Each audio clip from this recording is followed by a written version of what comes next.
Hey there, Detroit sports fanatics. I'm Taylor Phillips, and welcome to Taylor's Detroit Sports on Spreaker. You can also find this and all other episodes of Taylor's Detroit Sports on iHeartRadio. Straight and full Detroit and Michigan sports coverage 100% of the time. If you have any opinions on everything that's going on in the Detroit sports world, call in or send a text message live on the show at 231-429-3668.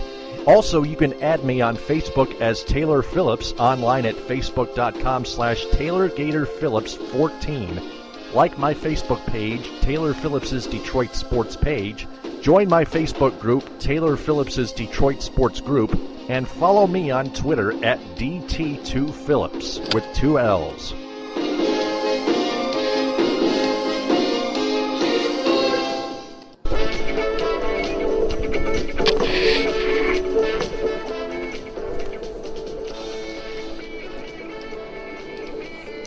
And welcome to episode 155. This is a 3-hour show now.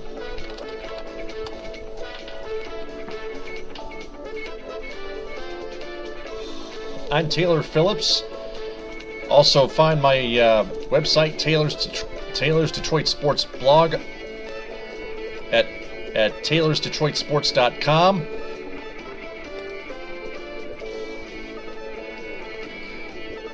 You can follow me on Twitter at DT2Phillips.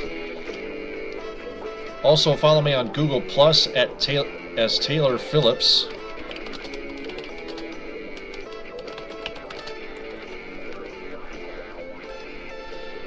Tonight we're going to talk about the Tigers losing to the Indians 5-4. The Lions, what unit is most impressive and what unit needs work or is taking a step back. Michigan State Spartans football team recruiting Andre Rison's son, wide receiver Hunter Rison, as their first commitment for the 2017 season. We're going to recap Game 5 of the Stanley Cup Final, which just went over with. The Red Wings willing to trade Anthony Mantha or first-round pick, according to Sportsnet, previewing Game 5 of the NBA Finals and some horse racing here. We're going to talk about American Pharaoh winning the Triple Crown a week ago. Well, we might fit in a bit of College World Series as well.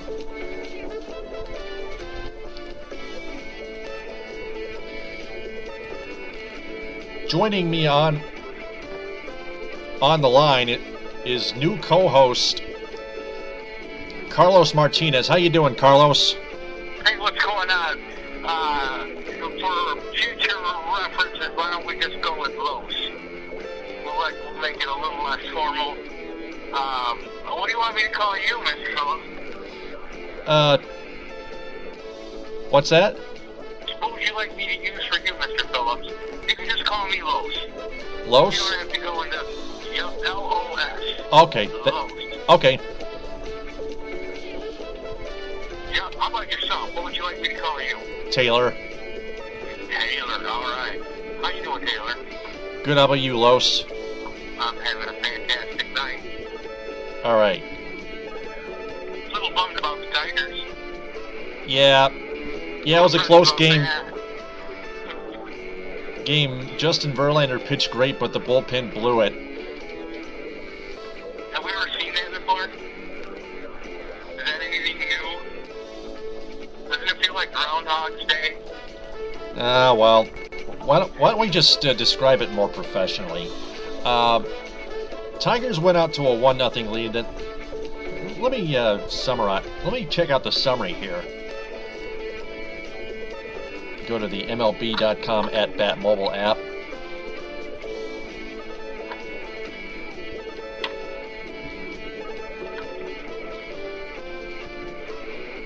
Verlander was throwing pitches. Yep. Verlander was throwing 95, 96. Verlander was getting strikeouts like he was supposed to. Mm-hmm. And then offense fell apart. That's what basically happened if you want the eyeball test. Scoring summary here. Miguel Cabrera hit an RBI single to make it 1-0 Tigers in the bottom of the first. J.D. Martinez made it 2-0 with an RBI double in the bottom of the third. The Indians got on the board with a Carlos Santana home run in the top of the fourth, solo home run. The Tigers would make it 3-1 in the bottom half of that inning with a Rajai Davis RBI double. But then the Indians were threatening in the top of the fifth, and they only settled for one on a Jason Kipnis RBI sacrifice fly. But Blaine Hardy, let me see here.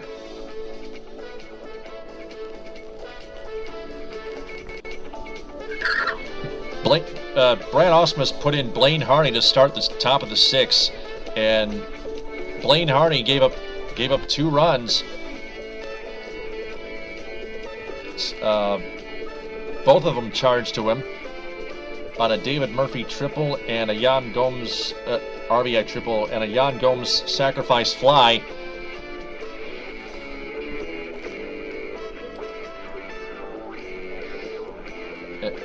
And that put the Indians up 4-3.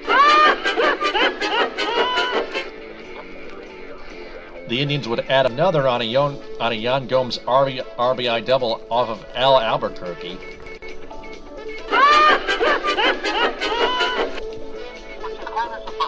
I guess it was a little bit of a letdown. I think Albuquerque was on a much better upswing as of late. So I was a little disappointed. But I'll tell you what, when Austin made his move, which, as we talked about on the last podcast, it's time for, I think, Austin to lead. I think it's time for Austin to think outside of the box. And he made his best attempt of doing that by going to the bullpen after what I would call a very promising performance by Verlander. And then, giving up those 2 runs, I was hoping that Albuquerque would hold on. And pretty much it's the same story that we keep saying. As a frustrated Tigers fan, and ultimately at the end of the day, that's what I am, they pretty much did the same thing they've been doing for a while. And I'm not sure what the answers are at this point.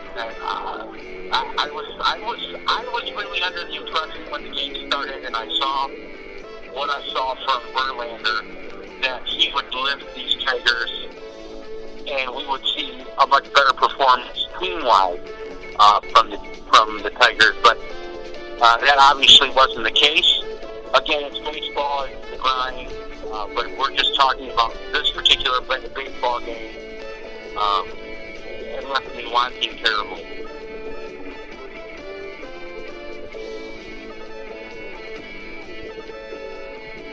Tigers fall to 32-30, I think. Yeah, 32-30. The Indians improved to 29-32. Checking on the standings here.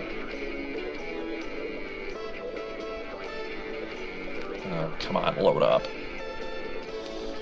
And if anybody else wants to call in or text, the number is 231-429-3668. That number again is 231-429-3668.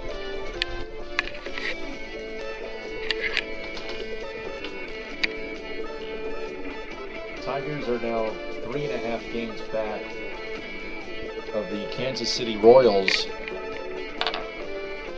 who have now lost 2 in a row. The Royals are still in first place at 34-25. The Minnesota Twins are 33-28 in second place, 2 games back. The Cleveland Indians are 6 games back. I already mentioned their record, 29-32. And the White Sox are 6.5 games back. 6.5 games back at 28-32. Right now, and the All-Star break. So, not to be chipping little, the sky is not falling. The Tigers have an opportunity to rectify the shift. Again, the only thing that I can add to what you're saying, Taylor, is that for the Tigers to elevate their game, for the Tigers to elevate themselves in the places where we believe they all should be, they're going to have to put together a complete again, for me, it almost feels like it's an up and down situation. When, the highs are high, Cabrera, I mean, even last night, I went on a rant about what's wrong with Osmus and whatnot, and really didn't say a whole lot about, Cabrera hitting that home run to the camera post there. There are incredible things that this baseball team are providing as far as product is concerned, but it still feels flat. And I'm not, again, I'm not sure what Osmus can do about it. I don't know that he can really change the situation. Because he took my advice and he kind of went outside of the box with bringing in the guys out of the bullpen. But they fell flat also. So at this point, maybe they really do need to look for another bat, maybe a little bit more pitching before the deadline if they can swing a deal. But they're going to have to do something. Yeah, the Tigers were talking about. The Tigers were having. Were willing to have preliminary trade talks after sending Shane Green down yesterday before the 4-0 win.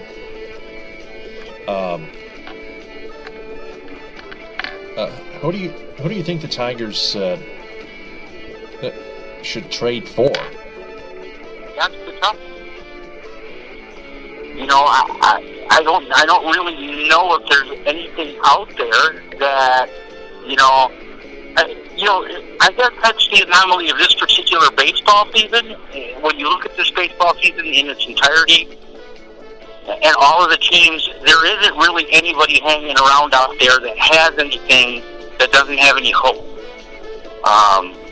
And I think that for you to get the type of trade that is going to affect the Tigers in a positive way, you're going to have to find somebody that can step in and actually make a huge difference. And at this point, I don't know how many people are actually selling, and I think everybody's really. It's definitely a seller's market at this particular moment in time, because there are an awful lot of buyers. No one I can really. I mean, is there anyone that you can picture right now that has raised the white flag and have said, I'm ready to sell? And we'll work on it next year, kind of a deal. That's what I'm trying to figure out right now.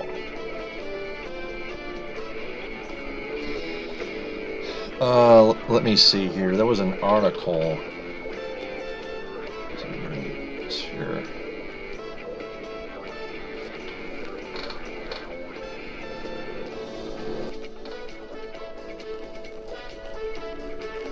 I mean, you look at the Red Sox, and maybe you could say, well, maybe you could pick a couple guys off the Red Sox, but there really isn't anything on that plate that's too appetizing. I start to look around, and I think to myself, okay, well, maybe the Pirates, but then again, there's really nothing there either. So, yeah, I mean, outside of that, I think everybody, has to tell themselves, we're basically still in it. When the Astros have one of the best records in baseball, it's an off year in baseball. So we are truly in the middle of the grind. I'll tell you what, I will say that I'm hoping that Dombrowski surprises me like he has in the past, and he goes and he gets a guy I've never heard of, and he ends up being something. But at this point, I'm at a loss. I don't know of anybody that's really out there that we could say, yeah, we'll plug him in and he's going to make a difference. He's going to make the He's going to make the Detroit Tigers a pennant contender. Yeah, they need another effective reliever. Their bullpen was off to a hot start, but then they're letting down, like you mentioned.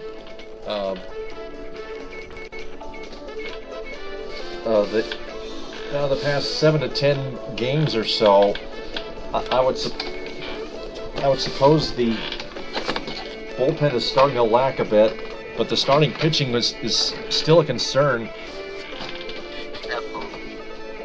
And so is their offense.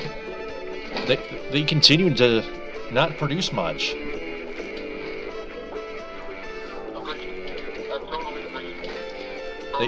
I don't know what I guess that for me it always goes back to Osmus. But again, the frustrating thing about it is that these guys, we know they have it. We know that they can perform at the levels that we need them to perform for them to be, a great baseball team. So,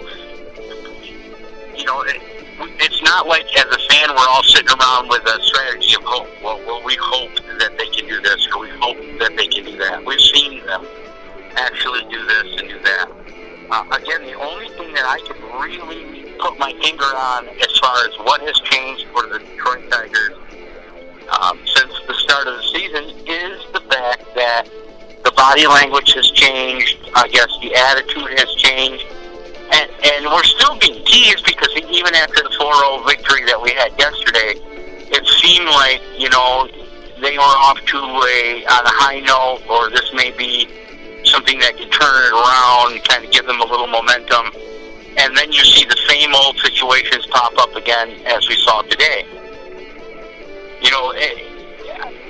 And it's a little defeating because, again, you have a good performance by a guy that, that was the unknown. And when we say that Justin Verlander is the unknown, you're in trouble in Tigerland.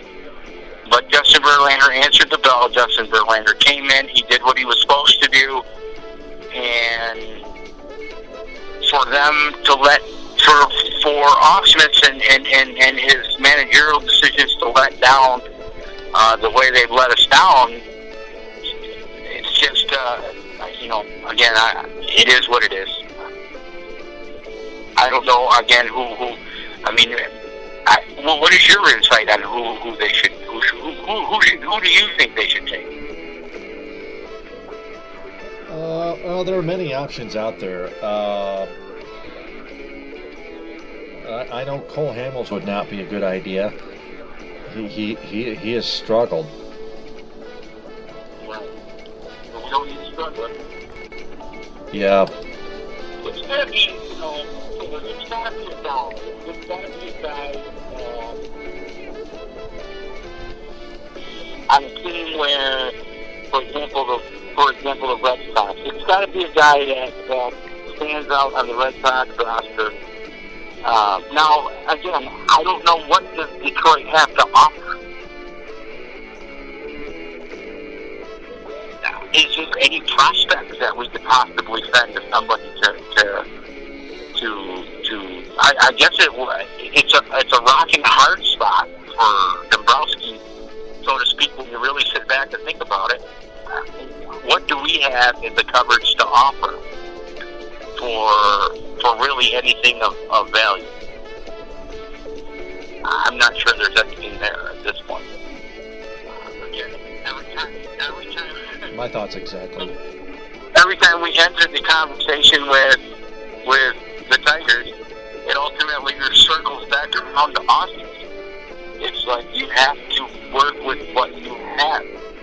And again, it is what Osmus has. Is it flawed, or is it that Osmus just isn't taking advantage or taking full advantage of what he has in that clubhouse and moving forward? It almost feels like you're being. It almost feels like you're being mean, and I'm not really mean guy. Only because he's only been at it for 2 years, and some folks will say, well, there's no really way you can know, and not even 2 years, a year and a half. There's no way you can really know whether or not Osmus is the right guy for the Tigers or not, based on the amount of time that he's been managing the club. But with the window getting smaller and smaller for the Tigers for us to get a payoff with the Tigers,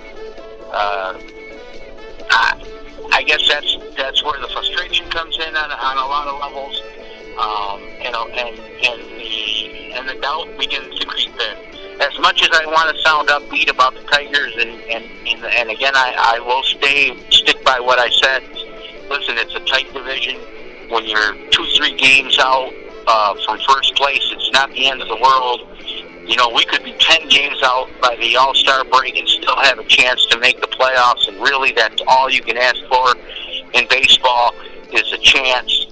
That's all you really need in baseball is to have a chance, because those that get hot in October are the ones that win the World Series. You don't generally see a baseball team dominate from the beginning of the season to the end of the season and then win a World Series.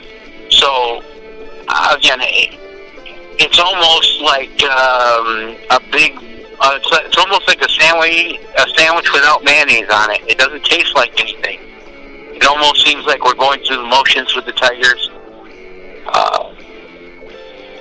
But I'll tell you what, I'm hoping for the best, and I'm bracing myself for the worst.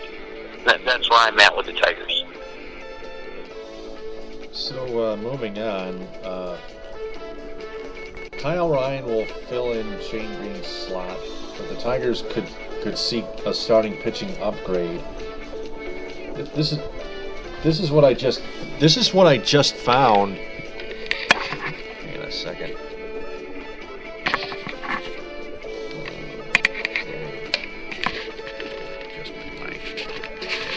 This is what I just found on MLive.com, written by James Schnell, highlighting headlined Kyle Ryan to fill Shane Green's slot, but Detroit Tigers could seek starting pitching upgrade. It reads here, Shane Green is out, Kyle Ryan is in.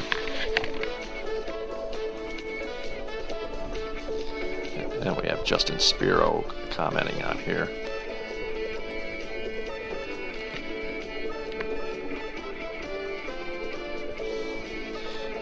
He's Kyle Ryan, I guess it kind of falls a little flat for me. I mean, what are we getting? Yep. I'm gonna read it right now. Detroit Tigers manager Brad Ausmus, at least for the time being, Detroit Tigers manager Brad Ausmus announced Friday that Ryan will shift from the bullpen to the starting rotation and essentially fill the spot vacated by Green. The move was revealed shortly after the Tigers optioned Green to AAA Toledo, the Mud Hens, 2 days after he exited a game early following another turbulent start. Green's stint in Toledo is expected to be brief, according to Ausmus, who appears confident the 26-year-old will be back with the big league club in the near future. And that's enough that we can hope for. That's ultimately what we want to have. Hopefully we can get a set straight down in Toledo and everything goes back to normal. But again, there's not a whole lot of answers there. I mean, it doesn't exude a lot of confidence to me anyways. I don't feel like, okay, man, that sounds like a real solid plan. It is what it is. So, it's possible the Tigers could be seeking an upgrade at starting pitching in light of Green's demotion. A report surfaced Friday that Detroit is currently engaged in preliminary trade conversations, like I mentioned before, aimed at acquiring a starting pitcher. It's unclear who the Tigers could be targeting, but there's several candidates they could consider, including Oakland's Scott Kazmir, Cincinnati's Johnny Cueto, both of whom are likely to be available at the 9-waiver trade deadline. With no trade looming in the very near future, the Tigers for now will stick with Ryan, who is scheduled to start against the Cincinnati Reds on Tuesday. Ryan worked seven strong innings of 2-run ball in Chicago last weekend at U.S. Cellular Field. Brian Ausmus said, quote, "He's pitched well since he's been here. He came up here in an emergency situation and pitched well enough to stick around. He's helped us," unquote. Ryan, who was called up from Toledo late last month after Alfredo Simon was placed on the bereavement list, has a 2.0 ERA and a 1.15 WHIP, walks and hits per innings pitched, in 3 appearances. He will not be available to pitch out of the bullpen this weekend. So, out of the two, who would you get? Scott Kazmir from the Yays or Cueto from the Reds? I like Cueto. I guess I would feel a little more comfortable with Cueto. Is Cueto a rental player, or does he have a future in Detroit? What are you asking here? Is Cueto a rental player, or does he have a future in Detroit? What is the contract? What are the contract situations with Cueto? I like Cueto. Again, if there's a guy, for me, that's the type of guy that I would be, I would be a little more excited about. Is a guy that, has kind of stood out for his club. His club is not the greatest in the world, but his performances have actually stood out. Cueto has kind of stood out a little bit. The only thing that I'm wondering is, if we do make the trade for him, is he a rental player, or is he somebody that would stick around for the Tigers?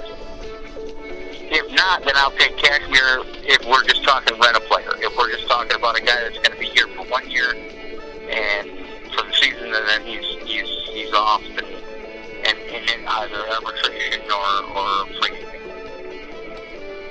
Because I think from my vantage point, I don't think that Dombrowski has the leash that he's had in the past.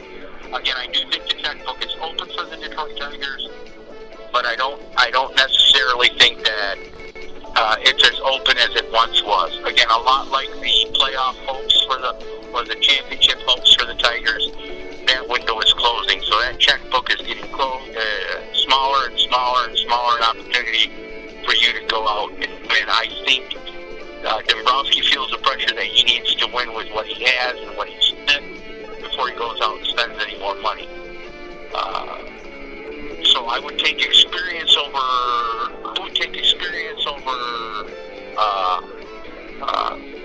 youth and promise if it's just a rental player. If it's not just a rental player and you can sign him at a reasonable figure, then I would say I would go young. I would go with the guy from Cincinnati.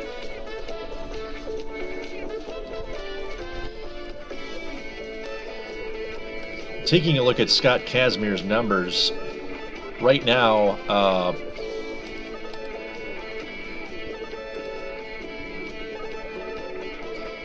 this year he hit. Where the heck is? Come on, where are they? Okay, there we go. The ground one's getting you? Wait, I found him. This year, Kazmir is 3-4 with a 2.79 ERA. That's not too bad in 12 games. Yeah, but his body of work is a little bit better than that. Yep. So, in that sample size, you can say, well, it's not the greatest in the world, and that's nothing really to be excited about. But if you look at the overall body of work, he's a much better pitcher than that. So He's given up 57 hits, 26 runs, 22 earned, 6 home runs, 2 hit. He's thrown 2 hit batsmen, 28 walks, none intentional, 67 strikeouts, an opposing batting average of 220, a 120 whip, and a ground out air out ratio of 0.99.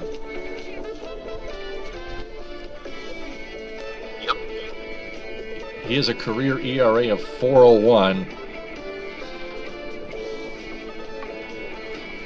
a career opposing batting average of .248. Well, that's the shiny spot on his resume, because again, we really need. The standard for the Detroit Tigers is under 3 or around 3. So for him living in the 4 area is again, nothing to get excited about. It's better than Green right now, but we've seen better out of Green, right? We know that he has it in him to put up better numbers than that. And again, small sample size, so you can't put a whole lot into what Green has done in his career. But at the same time, that's nothing to really get excited about. At least not for me. I don't think if you bring a guy with an ERA of 4 or above, he's going to make all that big a difference for the Tigers.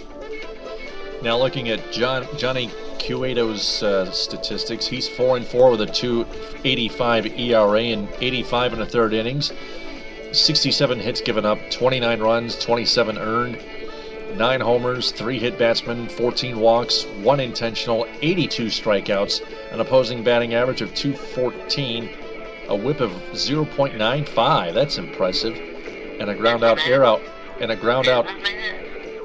air-out ratio of 0.95. Career ERA 3.24. Career record 89.61. Kazmir's career record is 94 and 83. Back to Cueto. An opposing batting average career-wise 237. A career whip of 117 and a career ground-out air-out ratio of 113. Those are great numbers. Yep. Those are great numbers. Now, can you sign him? Yep. Brian Elmers. Brian. And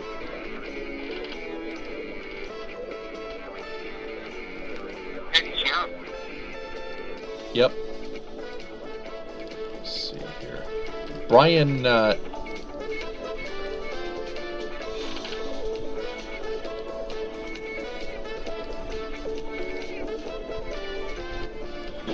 Brian Eimers just commented on here. Do you think Johnny Cueto is going to be available? Again, I don't see Cincinnati really making a push. Cincinnati at this point isn't going to build a club around the young pitcher. So, in my opinion, you're going to see him available. I think he is going to be available. Again, the real question for the Detroit Tigers and their level of interest in him is he going to be a rental player, or is he going to be able to be signed? What is it that he's going to be looking for? What kind of money is it that he's going to want? Now, the Tigers could take the approach where they'll go ahead and let this year play out, and they'll try to sign him going into next year. But if my covers are bare, and I've got to believe that you're going to have to give something up to get this young arm. Who am I giving up? In other words, on the Tigers roster or on the Tigers in the Tigers covers, who would you, Taylor, give up to get such a thing? I mean, let's play general manager here. You're Dombrowski, you call me up and you say, hey, I really like that young arm you have there. And I say, yep, he's a pretty nice young arm. And then you say, well, you're not really going to go anywhere this year. You know that. I'll say, yep, I do know that. So if I was interested in that young arm, what would it take for me to get that young arm? And I would have to say, well, I guess I would be interested in Man, that's a tough question. I'm thinking here. So who are you willing to give up? Now, if you can sign him long term, I guess I would have to say, well, let's package any little cute prospects that we have in the minors and Annabelle Sanchez.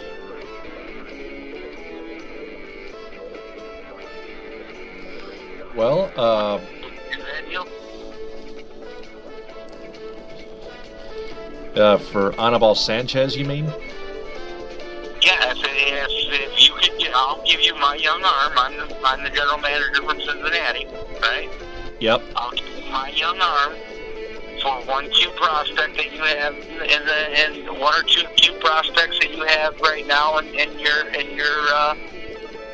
your farm system, and I'll take Annabelle Sanchez.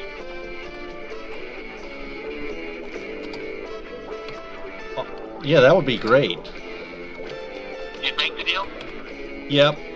Yeah, I think we may. I think we may.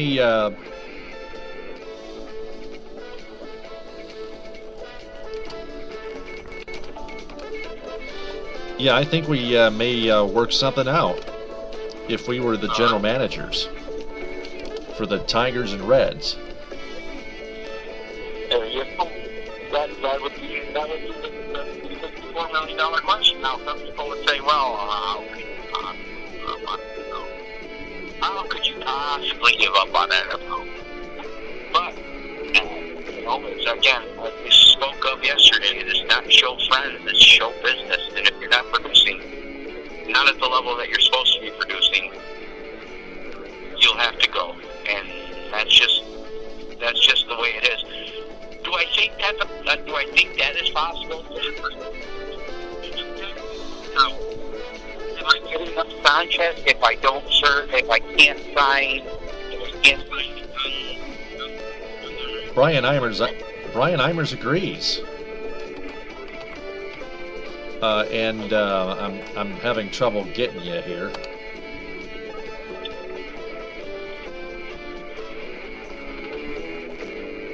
Los, are you there? Yes, sir. Yeah, I almost lost you there. What were you saying lastly? Well, again, that's what I'm saying. That's a $64 million question. If you can't sign the young arm to a long-term deal, I can't give up Annabelle Sanchez.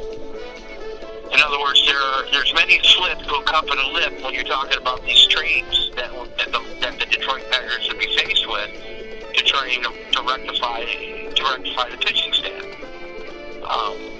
If you can't sign the young arm to a long-term deal, then how do you give up Annabelle Sanchez?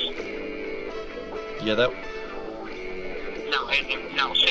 it has to be equivalent to to Sanchez's price. Yes, absolutely, and I think he's deserving of that. I think the numbers have bared out that that's exactly where he's probably looking to be. Now, we have seen in the past where pitchers are bringing a little bit more of a premium right now. You can ask Matt Scherzer those kind of questions and whatnot, that where you're not necessarily an ace, but you're getting ace money, or you're getting close to ace money. And I guess that's the dangerous line that Dombrowski's going to have to walk with the Detroit Tigers, is that, one, I cannot pay that young arm ace money. I've already got money wrapped up in an ace that's been on the DL since Saturday, or has just gotten off the DL on Saturday, but has been on the DL since the start of the season. So do I invest a ton of money, and will which allow me to invest a ton of money? In other words, you wonder what Illich is thinking. I guess I would have to put myself in Illich's position where he's going to say to himself, well, I don't know, man. We've been going on this now for 5 years, and every time the trade deadline comes around, you come running into my office for a blank check for you to go out and sign a premier player such Marcus Price or one of these guys, and we haven't really had a payoff. In fact, since the 2011 Detroit Tigers, it's been quite a letdown. And you've actually underachieved more and more each year as we've gone through. So, again, unfortunately, or actually not unfortunately, but fortunately for baseball, you aren't under the constraints of the salary cap. But at the same time, you have to, if you're a Dodgers position, you have to say, okay, well, when is throwing out good money after bad going to stop? When it's not producing the results that we're used to seeing. Brian Eimers was asking if they would also trade Alex Avila. Alex Avila has no value. I mean, you could throw him out there, but Alex Avila has no value, my friend. Alex Avila is one concussion away from an end to a career. Alex Avila had a very good year in 2012. And since then, it's been a whole lot of nothing. Alex Avila is a shell of himself. In fact, I do get upset. A lot of people like to when they want to get down on the Tigers, or they want to rant about the Tigers. First it was Don Kelly, and now it's Alex Avila. Well, I'll tell you something. In my opinion, it's impossible for anyone to have an all-star team from top to bottom. That does not exist as much as we all would like to believe that exists. That has never existed. Even during the glory days of the Yankees, when the Yankees supposedly bought all of their championships, you cannot have all-stars from pitcher to catcher. It is impossible. You have to have players that are marginal. Now, I do think that he calls a good game. I think that Avila calls a good game. I think that Avila, in the past, has done some things. But Avila, again, is a concussion away from ending a career. So I don't see any value. Look at his batting average. I mean, listen, baseball's a lot like the NBA. You don't pay big money for defense in baseball. You don't pay big money for defense in the NBA. Those are scoring-driven leagues. So yes, it's great to have a guy that calls a good game and that has a lot of heart. He'll stand at the plate and cover a plate, but his bat is not what it's supposed to be, anywhere near what it's supposed to be. And again, he is one concussion away from an end to a career. And Alex Avila is in the last year of his contract. Do you think he'll stick around with Detroit, or do you think he'll walk and move? I don't again, in my opinion, I think all sports teams, all general managers for any professional sports team is a lot like being a stockbroker. Your job is to find opportunities for growth. Your job is to find something that hasn't reached its potential. Alex Avila has reached its potential. Alex Avila is what Alex Avila is. And Alex Avila is not a difference maker. So, if I'm spending, I don't know, $7 million, $8 million, I guess I would rather spend $7 or $8 million on a guy that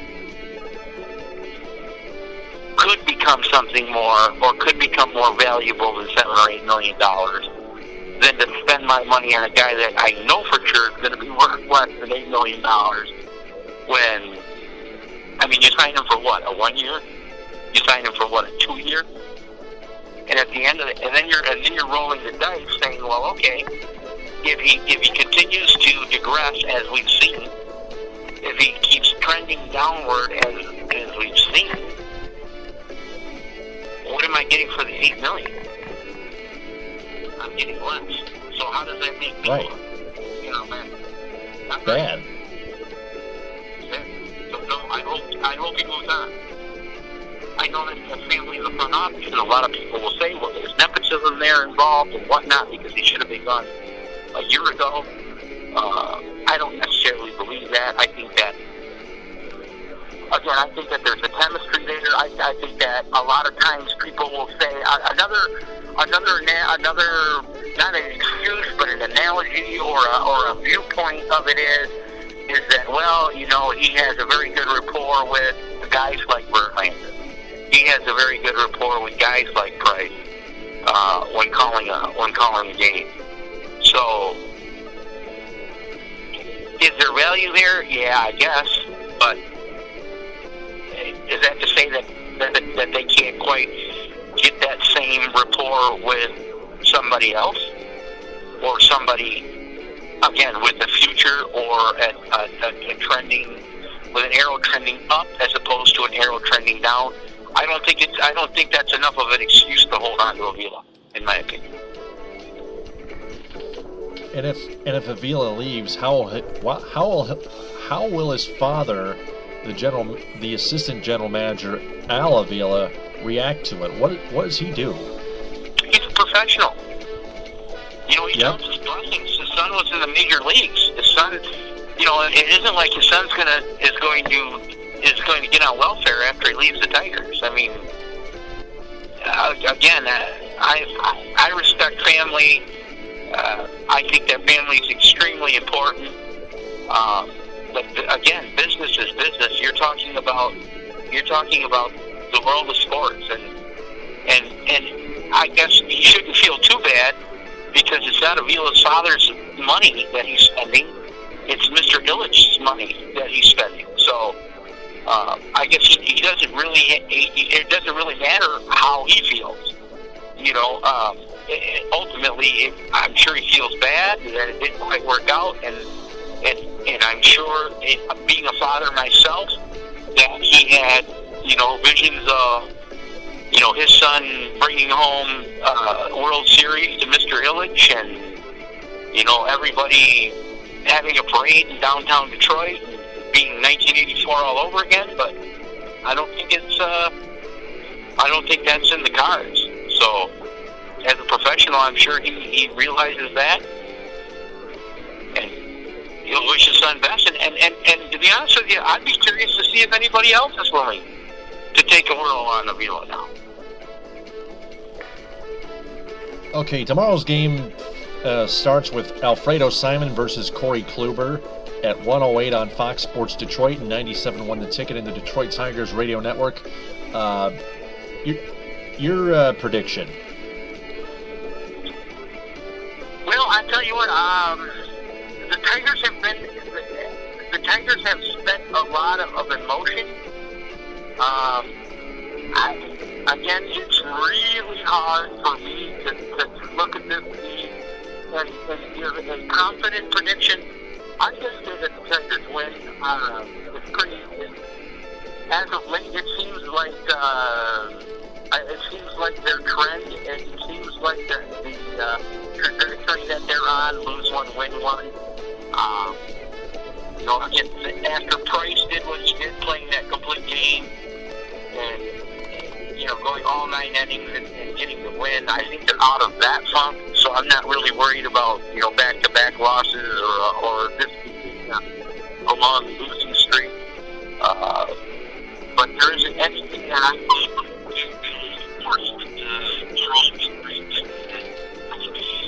I can't hear you.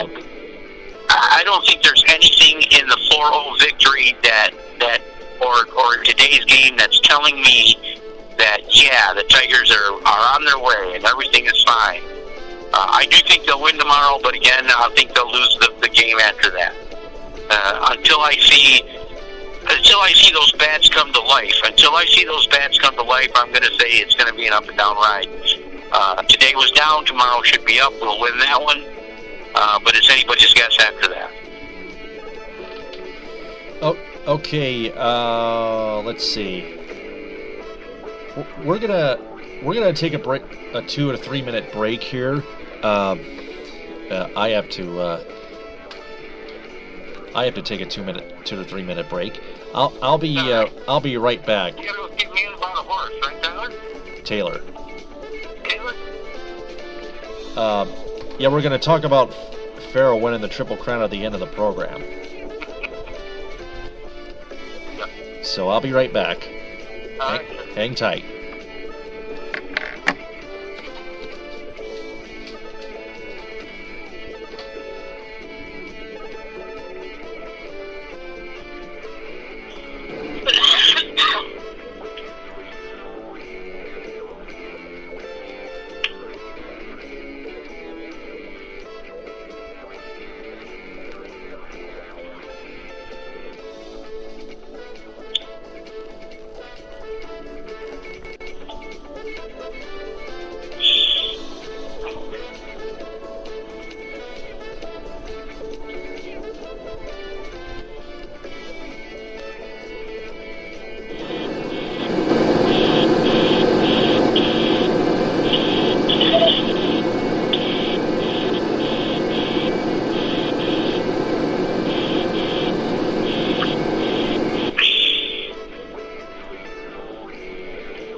And we are back on episode 155 of Taylor's Detroit Sports. This is a 3-hour episode.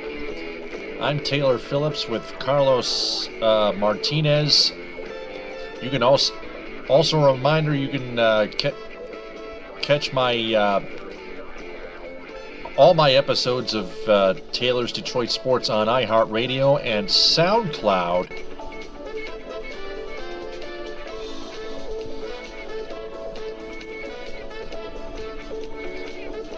Also, check out my website, taylorsdetroitsports.com. Follow me on Twitter at DT2Phillips. Add me as a friend on Facebook,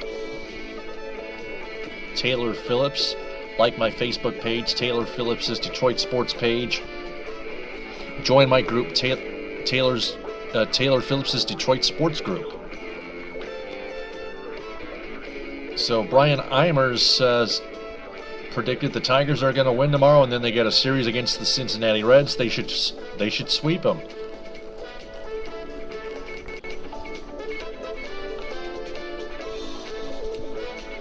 Let's move on to the Detroit Lions.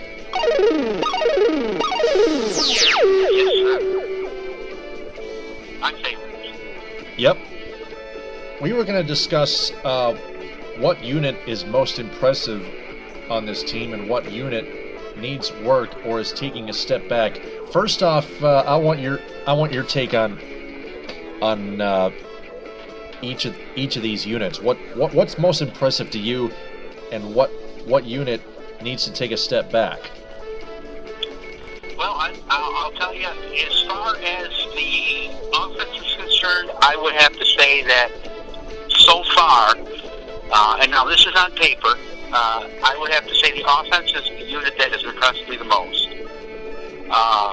For the longest time in Detroit, we've had an issue with the receiving corps. We've had an issue with depth along the offensive line. We've had issues of inconsistent running back play, injuries in the backfield. And just on the surface, I think the Detroit Lions have found themselves in a position this year where we are going to have a lot more surprises than we are going to have questions.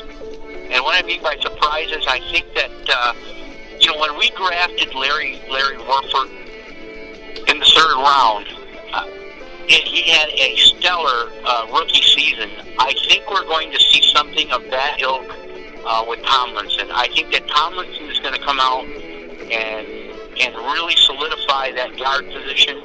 I'm very excited to see what Swanson is going to do after the little bit that we saw of him last year, especially in the playoff game. And I think what really gets me excited is that if you look at the way he played in the playoff game against Dallas, he showed a lot. I think that the running back position is probably going to be our biggest surprise. You're starting to hear chatter right now that maybe Bell may not be ready for the start of the season. The offensive coordinator has kind of brought that up, or he's kind of cryptically said that he doesn't know if he's going to be in shape for camp and ready to go at the start of the season. But there is a guy that was an undrafted free agent in Zane that I think is going to surprise a lot of people. And the reason that I am so high on the running back position is because the running back position in the pro game and in the college game is the one that has proven over and over and over again there is not a whole lot of rookie adjustment period. In other words, when you draft a guy, say at a corner, or you draft a guy at, say, a safety, there is, or for example, a tight end, we've heard that now, there is a little bit of a learning curve. In other words, you can't expect to open up the box and get a guy that's going to produce at a very high level right out of the box. Running back is a very different position. Running back can translate right away. So, I don't know if you're at all familiar with Abdullah's career in Nebraska, but Abdullah is a very, very, very good running back. In fact, when we look at the draft, this past draft, I know that there was a lot of play for Gurley. There was a lot of play for the kid out of Wisconsin. There was a lot of play for Duke Johnson out of Miami. There was a lot of play for the kid out of Indiana. But Abdullah is right there in the mix with all of those guys. And I think that this past draft was, dare I say, a lot like the wide receiver draft of 2014. Where you saw the likes of Mike plays in Tampa, tip of my tongue, I hate that when that happens. Calvin Benjamin, the kid in Buffalo, a lot of those wide receivers that were taken last year were extremely good wide receivers and came out and produced immediately. I think this year is going to be the year of the running back. I think you're going to see running backs come out and produce immediately. And I'm very excited about the running back in Abdullah Mira that the Detroit Lions have gotten. And if there are any questions with Bell, I do think that Zane will come out and pleasantly surprise also. The kid, his career very much mirrored Woodhead, only he's a little bit bigger. And I don't necessarily mean height-wise, but I mean as far as his girth and the way the kid is built. I'm extremely excited about Matthew Stafford and the fact that he's going to be entering his second year in the offense. The additions of Kate and of course, cross our fingers, a healthy Kelvin Johnson, and more, as it's been made abundantly clear to everybody. More was brought in, I guess just as much to be the third wide receiver, but more so to be a mentor, more so to take these guys and say, hey, listen, this is the way we watch film, this is the way we run routes. If you think you see this, this is what you think you see, this is what you are really seeing. And this is how it translates on the field. There was just a really good piece that was written by DetroitLions.com about Kelvin Johnson raving of the fact that he's really, even though he's a five-time Pro Bowler and an all-world wide receiver, he has taken advice from Moore, and it's translated for him on the field. So for them to get a little bit of direction and a little bit more leadership in that wide receiver room is really, really a great place to be. I think when we talk about where the Detroit Lions may be taking a step back, I'm going to say it's going to be on special teams. Agreed. Not being able to find a kick returner in OTAs, I haven't really heard anybody has jumped off the page, and this guy's, kind of in line for the job. We are really still in limbo, and I generally think that, the pieces of the puzzles don't fit right together at the end of OTAs, but the picture becomes a little clearer, and it's still very, very fuzzy on special teams. The punter, I'm not really, too concerned about. I'm glad that Prater's back, but those kickoff returns, those punt returns, those particular situations for the Detroit Lions, for me, are a concern.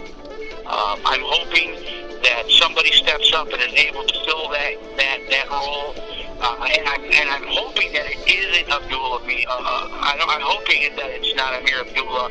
I am hoping that it is not ending up to be Tate. I am hoping that it is not anybody that is of that much value. I don't want to put those kind of guys in harm's way.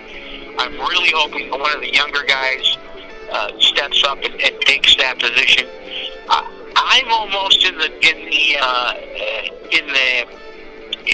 club of saying that I'm ready to give up on Ross. I don't necessarily think that Ross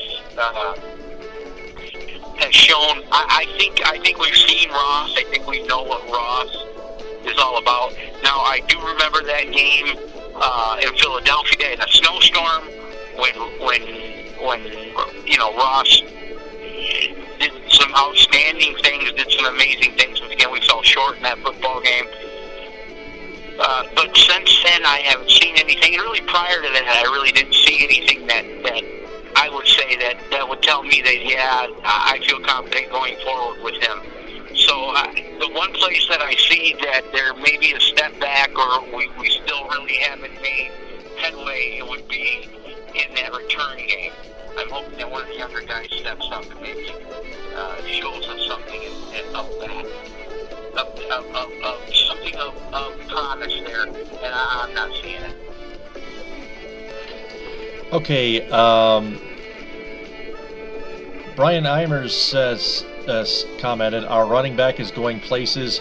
Punch on Spreaker comments, the Lions need to bring back Wayne Fonts. He also commented, back to the Tigers, that Victor Martinez, who will begin a 4-game rehab assignment with the Mud Hens and could rejoin the majors, could rejoin the Tigers at the end of next week, needs to give up switch hitting when he returns. I asked Punch, which side do you want Victor to bat from? Right-handed always. And he sent me a link from baseball-reference.com and with Victor Martinez's profile. So and now there's a little bit of a silver lining there. I'm hoping that, wouldn't it be great if when Victor comes back that he shows a little bit like Verlander did? As scary as the Verlander situation was, not knowing, and then not really even hearing that he's, killing it in the rehab or anything like that, and having him show up this Saturday and put on the performance that he's put on. I'm hoping that maybe Victor Martinez falls into that same situation with the Tigers. So, yeah, let's keep our fingers crossed. As far as the switch hitting goes, I guess if the knee isn't healthy and he can't switch hit, I think it diminishes his value as Victor Martinez if he can't take both sides of the plate. What is Victor Martinez? So say he bats right-handed all the time. What kind of batting average does he have as a right-handed hitter? And if it's the left-handed hitting out of there, what are we left with?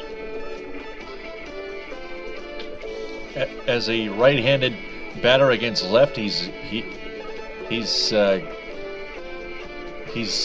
.462.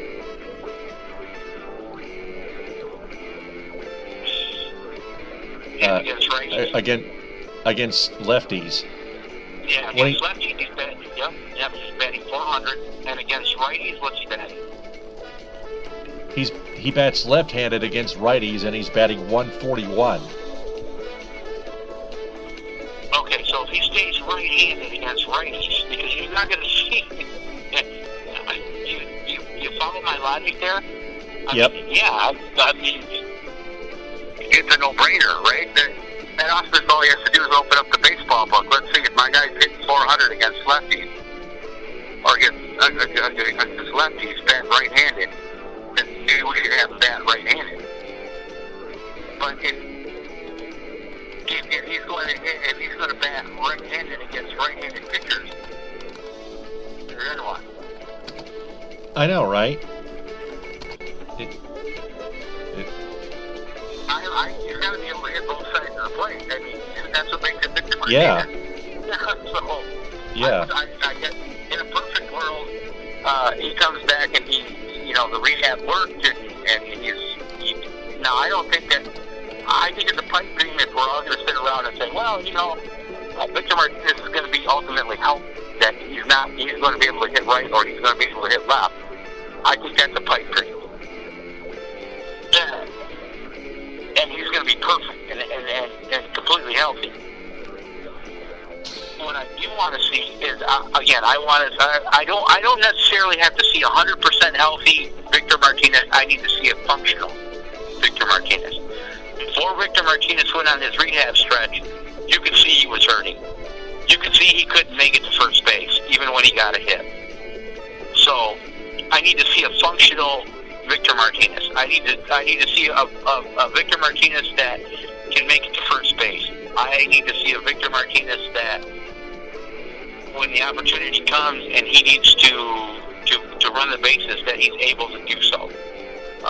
If he's not, if that's not the Victor Martinez that we're seeing, and he's on the swing for the fences program, then I think it's all for now. And that's my opinion on where Victor Martinez is. I agree.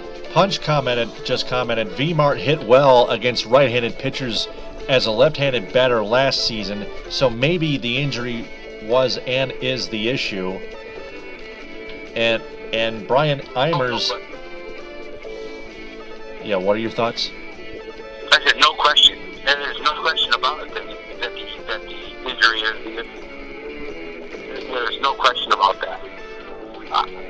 I don't necessarily think he lost any.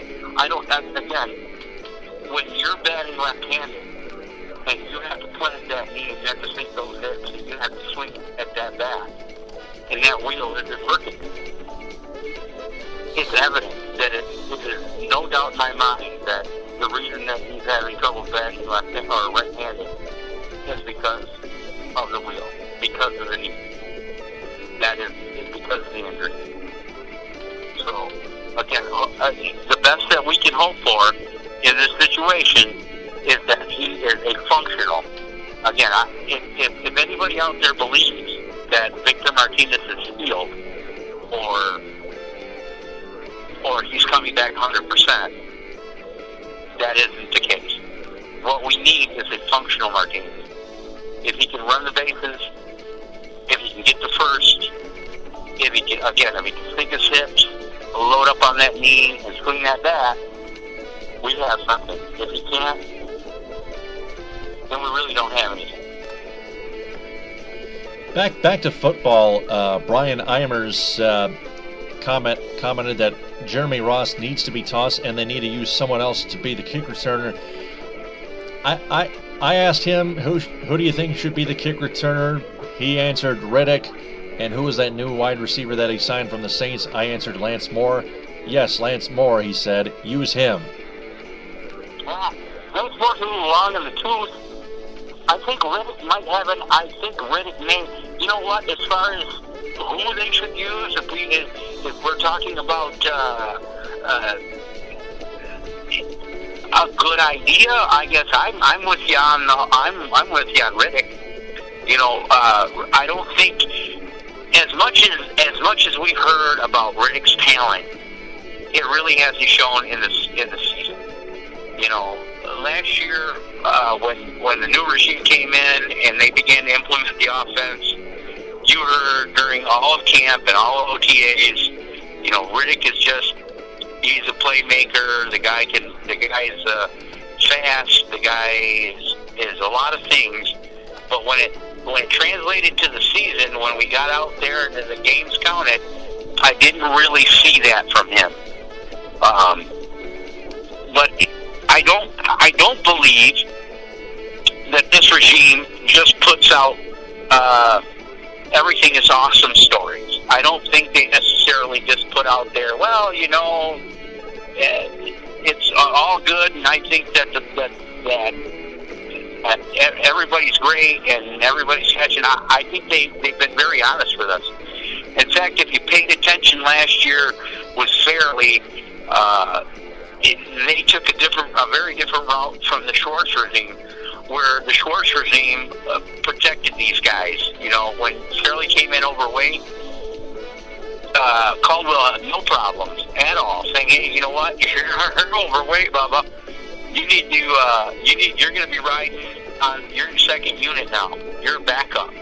I know that you're considered one of the better defensive tackles in the league, but you're not good enough for the Detroit Lions at this particular moment.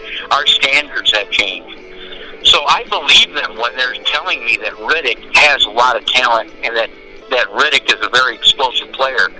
I don't know if offensive coordinator Lombardi has put him in a position to show us that.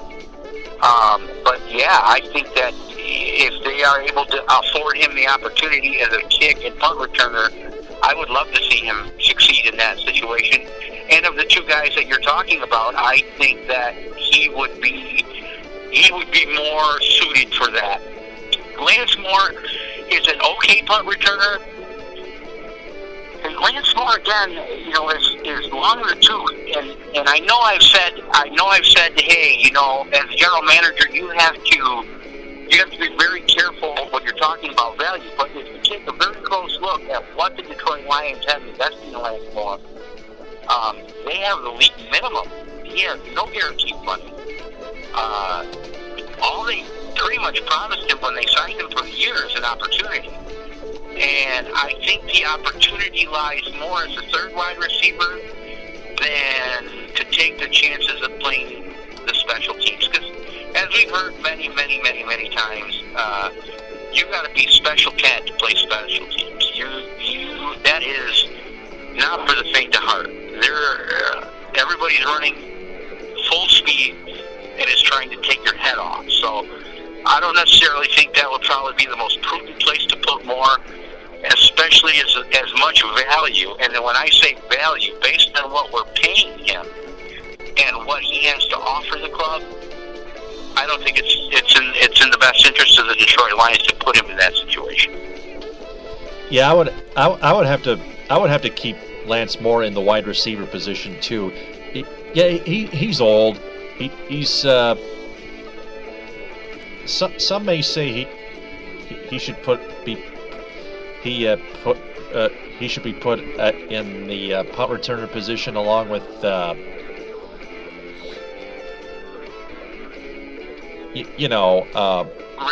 Riddick, craving Theo Riddick, I like to call him. Got that from the band Craving Theo. Yep. Yeah, but I would say keep Lance Moore as a wide receiver. Yep.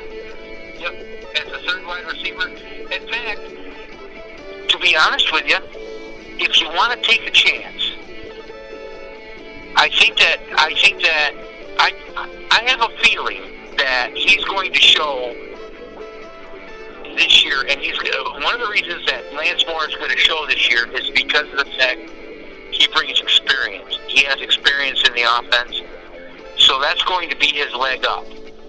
But the one guy that I know that there are fellow fans such as myself that are frustrated in not seeing, and that is Ryan Broyles. Now, I know that Ryan Broyles, if you look at his career in Detroit, it's been marred with injury. He's on his third one, and they're all majors. 2 knees and Achilles. So, but last year he was completely healthy. He really showed well in the preseason, but really was never afforded any kind of opportunity during the season to see the field. And when questioned, Caldwell would give the answer that, listen, he's behind Tate.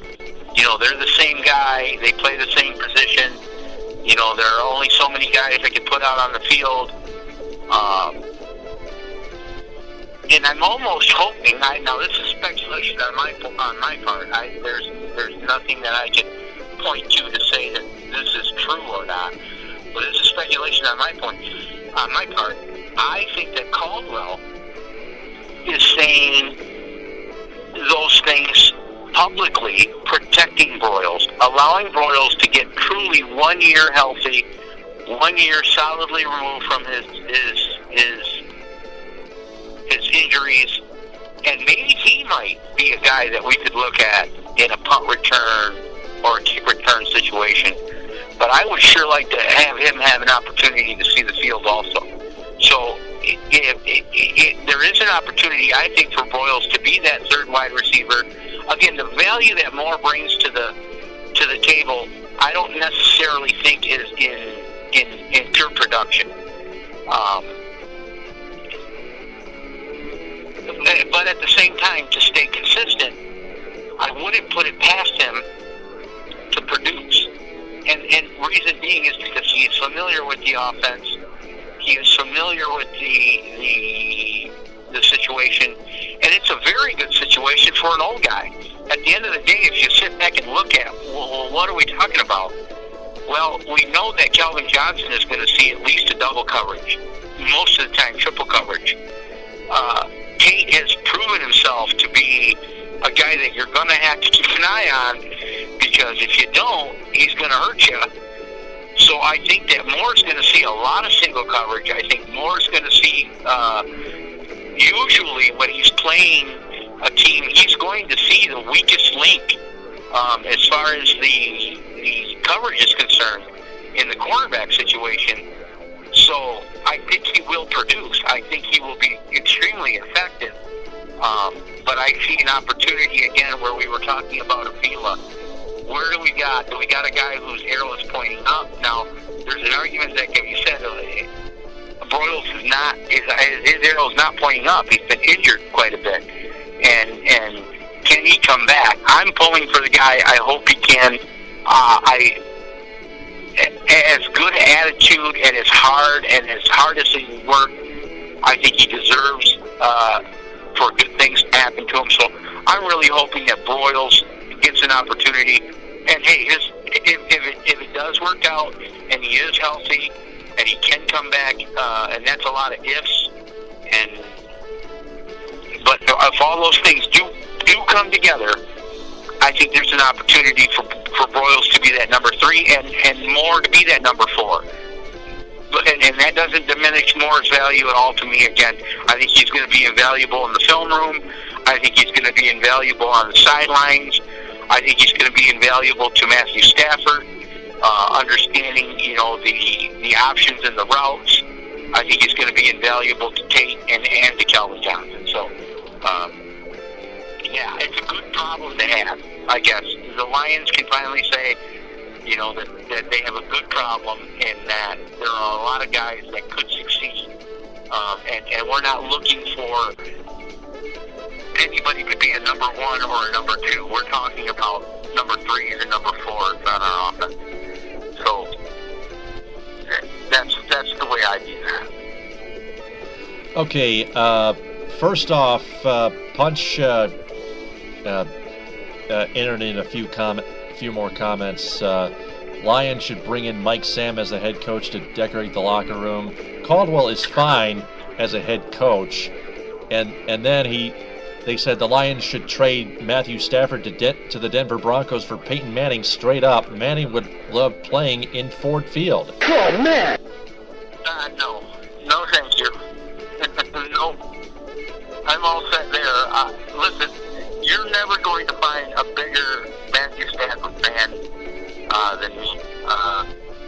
So no, I would never entertain that idea. Again, I get it. I understand the jadedness or the butthurt that the Detroit Lions fan has when it comes to their quarterback, because we have never ever had one. Never had one. Now, some will argue, well, we had Scott Mitchell. Well, yeah, I guess, if you want to call him that. Because what is the anatomy of a quarterback? Describe to me, if you were going to be a Dr. Frankenstein, how do you build a quarterback? Well, I guess, and what of all of the traits a quarterback has, mobility, arm strength, accuracy, vision, what is the biggest asset that a quarterback can have? And for me, at least the ones that I've seen be successful, it's right in between their rib cage, man. It's the heart. It is the desire to win. It is the drive to win. Detroit has chewed up and spit out many a young man. Yeah. Some of them took longer than others. I have a couple more old bits from Punch here. Scott Mitchell and Eric Kramer. Crybaby! How long are you going to keep whining like a child? You know what? You're Eric Kramer was a mistake. A coward. Again, we should have never got rid of Eric Kramer. Eric Kramer was the closest thing, other than Matthew Stafford, to a legitimate quarterback that we've ever had. It was a total mistake. It was the biggest buffoonery. And you know what? A lot of people overlook that. A lot of people say, well, you know what? Again, the one thing that you can... And what was it that Eric Kramer had? He didn't have a rocket arm. He didn't have mobility. He was a gamer. He had heart. He wanted to win. He had a will to win. You know what? We all like to sit around, and bandwagon fans like to say, oh, man, I'm a Seahawks fan. I love that guy out there in Seattle. The guy out in Seattle is not 6 foot. He doesn't have the most strongest arm in the world. He's pretty mobile. I'll give him that. But what is it that separates him from Michael Vick? Michael Vick's mobile, got a better arm. The guy has a will to win. The guy has will to win. And, man, that's what makes it tough. That's why I think a general manager in the NFL is the toughest job on the planet when it comes to having to pick out talent, when it comes to having to pick out the product, when it comes to having to pick out, especially at that one particular position.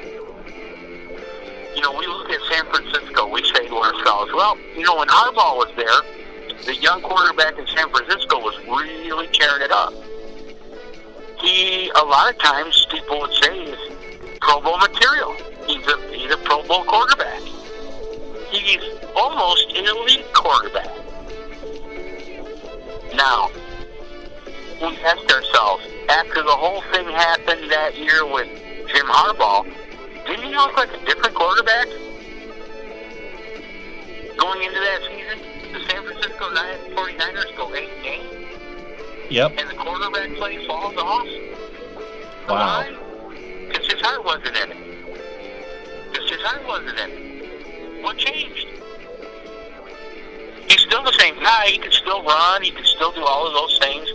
And the one thing that I give Matthew Stafford credit for is, even despite all of the adversity that he faced here in Detroit. You know, we had the glass for years. The first 2 years were the glass for years, right? Nothing we can do about that. 2011, he comes out and throws 41 touchdowns, 5,000 yards. We lose games to the Green Bay Packers, 45-41. We go into the game in New Orleans, and we're up at halftime. The coach doesn't make any adjustments. We come out, we get smoked. Everybody after that season says, "Whoa, it's an anomaly. It wasn't real. You didn't see that." Matthew Stafford is not an elite quarterback. Then 2012 comes, right? And guys like me are saying, "Hey, we're ready to take the step forward." There are other guys out there that are saying, no, they're going to take the step back. Now, I don't believe anybody saw 4-12 coming. I don't believe that for 1 second. But who knew that our number 2 wide receiver would have a mental breakdown? Who knew that Nate Burleson would break his leg? Who knew that the missile would be on the launching pad more than being deployed against opposing offenses? You know, who knew that we wouldn't have a running game, that we wouldn't see Javed Best hit the field ever again? But yet, the most maddening thing about that season, if you pay attention to what happened that year, is that every time Schwartz would come up to the podium, he would say, "We just need to find another way, another play." Because 10 of those games we lost by 7 points or less. And we had a lead going into the fourth quarter. And he would stand up there and he'd say, "We just got to figure out how to make one more play." And then all of the chatter started about Martin Mayhew. "Oh, he can't draft. He just doesn't know how to draft. And, you know, he's not a very good general manager." And blah, blah, blah, blah, blah. He goes out, he gets himself Xander, he fixes the draft situation, and not only does he kill it in the draft, but he also starts killing it in undrafted free agents. Furia comes from out of nowhere. Waddell comes out of nowhere. These guys are here contributing, playing at a pretty decent level. We go 6-2. The Detroit Lions are poised to win the division. We have 2 hurt quarterbacks in our division. The slightest bit of problems raise their head for the Detroit Lions. Slightest bit of adversity comes along, and boom, the thing comes crashing down like a house of cards. And everybody's crying, "Well, Matthew Stafford throws too many interceptions. It's all his fault we didn't win. We'll never win with that guy." Man, all we saw was strife. We had players talk about they need private meetings, they need to have player-only meetings. The coach was telling everybody that nothing's wrong, which is, again, that broken record. "Oh, nothing's wrong. Everything's great. We just got to play better. We just got to play better. We just got to play better." I mean, smartest guy in the room. And then you get mad if you ask him any kind of real poignant questions. Any questions of any relevance, you get mad at him as a media member. So Matthew Stafford became a little disheartened. It was then they really started coming out with their pitchforks and their torches. "Oh, did you hear what Matthew Stafford said? They asked him, 'Do you need any help in the offseason? Would you consider going to see a quarterback guru?' And Matthew Stafford said, 'I don't need any help.'" He started to sound like Schwartz. So what did Martin Mayhew do? He broomed Schwartzy, and he brought in Caldwell. Now, we look at the 2014 season, and a lot of people say, well, you know, it's that offense that kept us from really being successful. And we were so lucky to have that defense that we had. Number 2 in the land. And in fact, they're going to go down in the top 10 in the history of the NFL against the run. And then we say to ourselves, well, let's look at the season. We come out with the Giants, and we look like world beaters.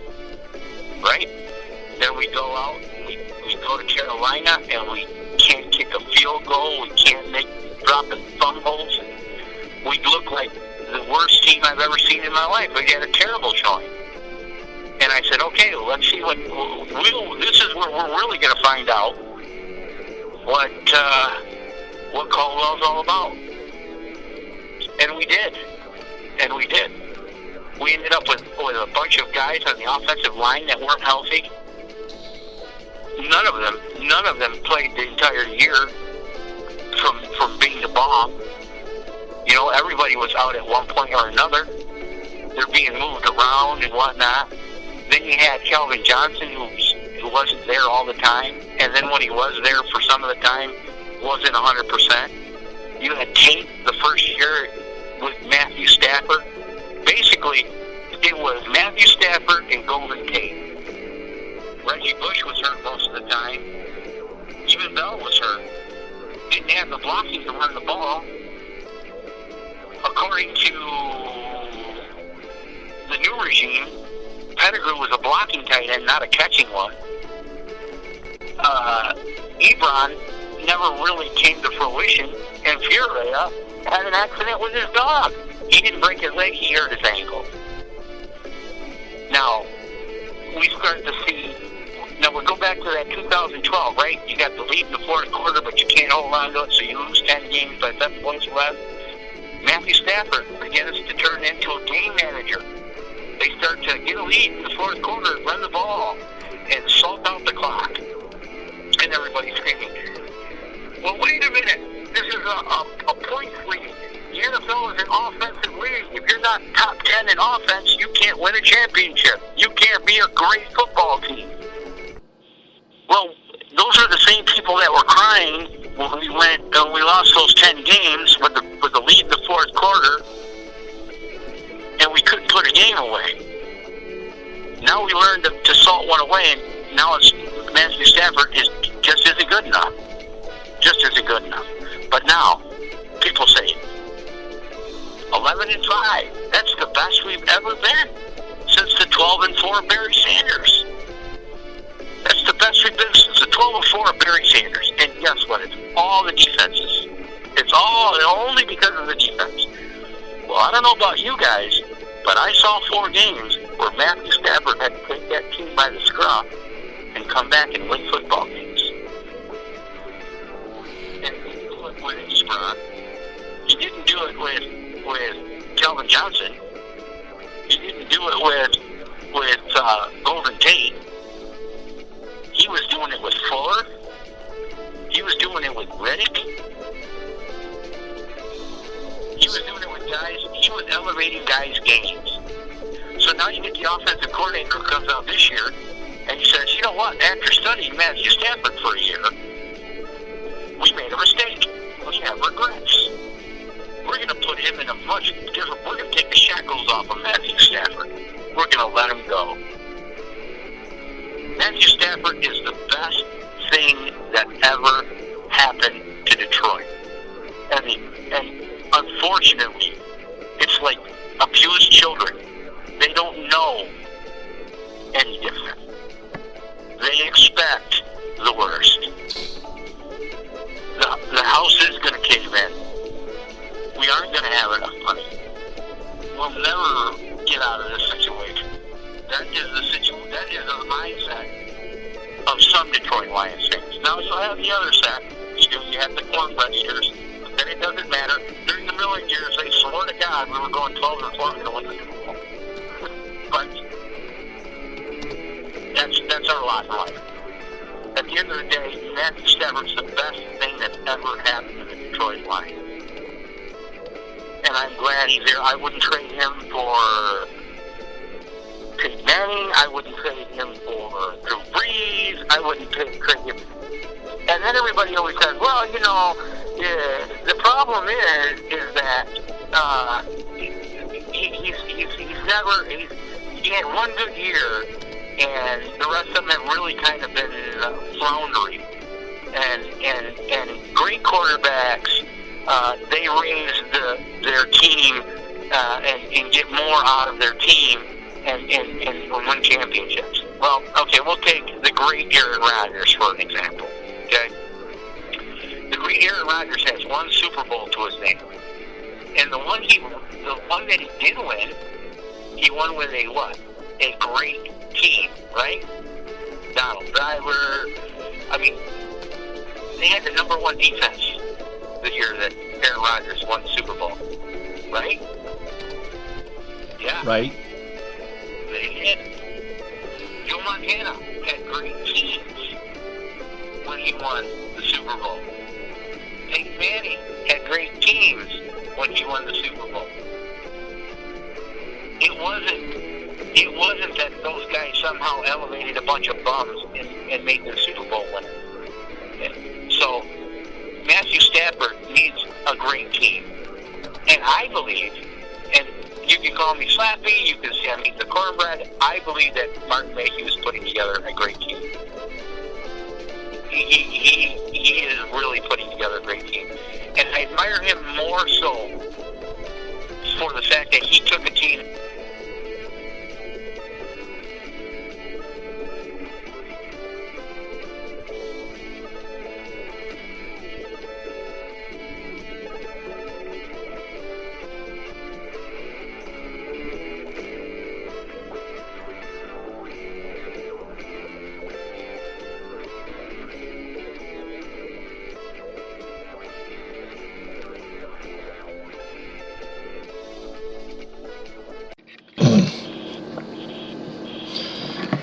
All right, we're back on live here. All right.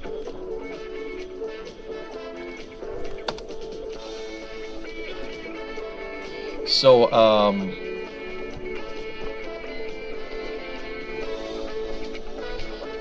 Brian Elmers asked which wide receiver is going to start in the preseason, Lance Moore or Corey Fuller. Your thoughts?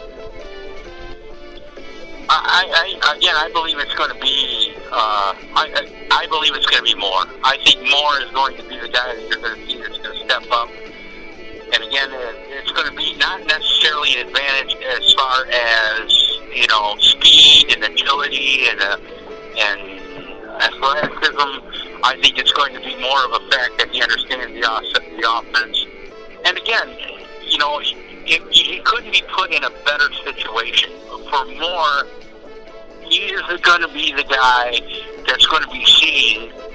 When you're playing the Green Bay Packers, you're going to put your best cornerback on Calvin Johnson. You're going to put your second best cornerback on Golden Tate. You're going to take your third cornerback and you're going to add him to the guy that's covering Calvin Johnson. You're going to shade him with a linebacker, and you're going to put your fourth cover guy on Lance Moore. So now, what are we asking Lance Moore? We're asking Lance Moore to beat their fourth best or fifth best cover man on the opposing defense. Now, even if he's old and he's not what he once was, do you think he's capable of doing that?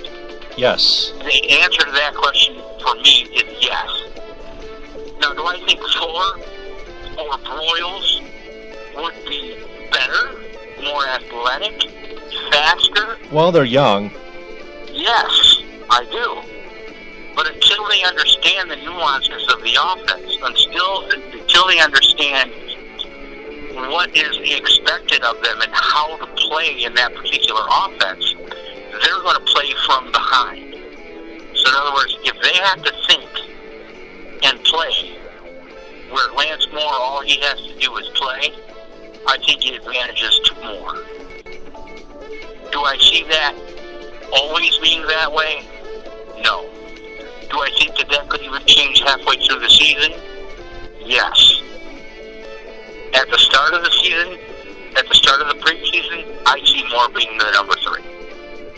And those are the reasons why I see him being the number 3.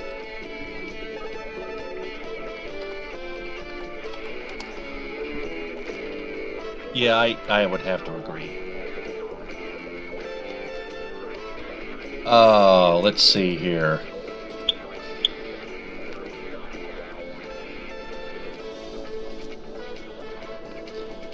Moving on to Nate Burleson starting a TV career. He's going to start.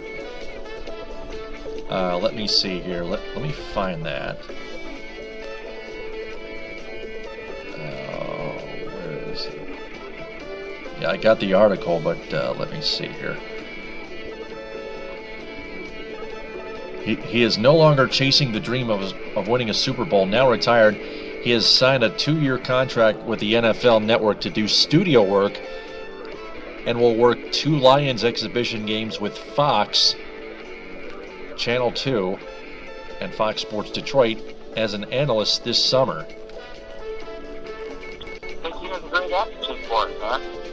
I think that Nate Burleson is entertaining.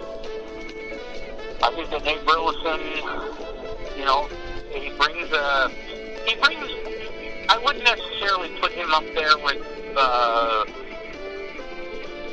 I don't even want to give Troy Aikman all that much credit. I'm trying to think of maybe an analyst that I do enjoy. Okay, I'll give you one. Ray Rice. I wouldn't put him in a Ray Rice category or a Mark Schlereth category, but I will say that Nate Burleson does have an aptitude for television. I think Nate Burleson, when he was, even when he was part of the Lions, he did the Lions Report, the pregame, the pregame show. Good fit. The guy has a brand. He knows how to build it, and I think he's going to be pretty successful. Everything points to him being successful. There isn't really anything that I can say that I would have anything bad to say about what he's done so far. In fact, he's been on the NFL Network now for a year, pretty regular. So he signed a 2-year deal. I think he'll continue. I think he'll grow with the NFL Network. I will say this. For all of the money that the NFL has, I'm not really all that impressed with the NFL Network. Especially if you look at the morning show. I don't really think, you get a lot of these women that are eye candy, that kind of play the dumb girl on the couch who have questions and whatnot. You've got the linebacker who's constantly talking about mammals. So yeah, I would have to say Nate Burleson would be a fresh air as far as the talent level goes for the NFL Network. I'm really surprised. I'll tell you, the one thing I am surprised about Nate Burleson is that you can't really say that Nate Burleson had a lot of success in Detroit, and he seems to identify with Detroit a lot.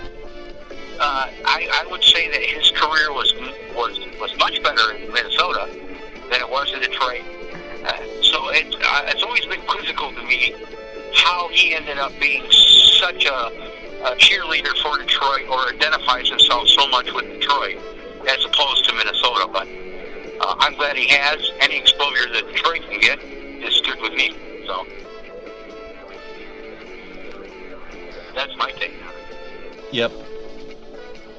Yeah, my take is it's really sad for Nate Burleson to retire without a Super Bowl ring. He never even came close.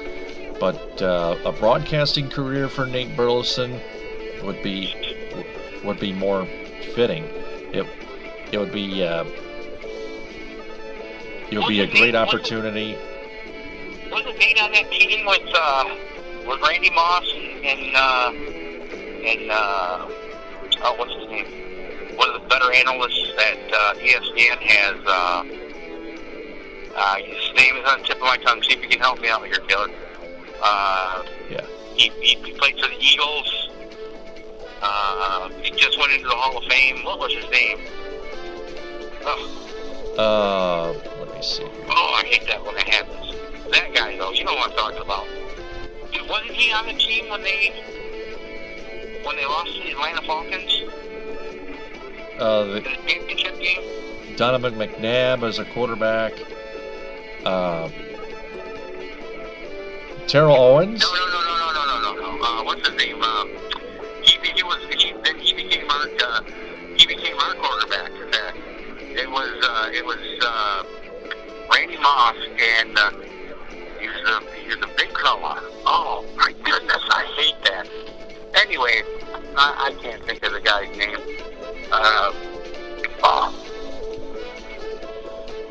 I should have prepared better. Next time I'm going to make notes. I'll tell you that right now, so that we don't get hung up on these names or whatever. Waste time with that. But anyways, for some reason, I thought Nate Burleson was part of that team that lost to the Atlanta Falcons. The Eagles losing to the Falcons, right? No. The wide receiver that I'm thinking about is famous. He left the Eagles. Punch is asking if it's Dante Culpepper, and so is Brian Eimers. Yes, Dante Culpepper's the quarterback. Who's the wide receiver? He's an ESPN analyst. Wide receiver. He was the number one, in fact. I mean, well, people Shannon say Sharp? Shannon Sharp, I'm guessing? He played for the Broncos. No.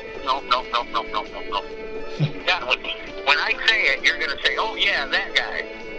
Come on, man. That's what he always says. Come on, man. He has that thing on ESPN in the morning where that's his bit. Come on, man.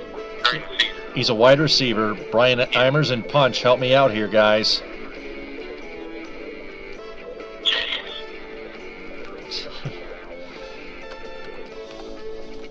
Anyways. Nope, it's not Shannon Sharp. Punch. Try again. Chris Carter. Chris Carter. Give that man a cigar. That guy. Chris Carter. How can I not know that, right? Brian Eimers is the winner. You're right. Chris Carter. Dante Culpepper. Chris Carter. Randy Moss. Nate Burleson. Who was their running back? Oh, man. That guy. That was the team. They lost. They were Keyshawn. Keyshawn? Oh, Keyshawn was never. Keyshawn was a Tampa Bay Buccaneer, and he was Keyshawn Johnson was a giant. Remember? Just throw me the damn ball, Keyshawn. Yeah. It was a running back. But anyways, that was the team. So he had more success. I think that Nate Burleson had more success in Minnesota than he ever has in Detroit. But for some odd reason, Nate Burleson has always identified with Detroit, which I'm not mad about. I'm glad, but really it's been quizzical to me why he's always done that. I know that he had that clothing line, Lion's Blood, here in Detroit, and that worked out well for him.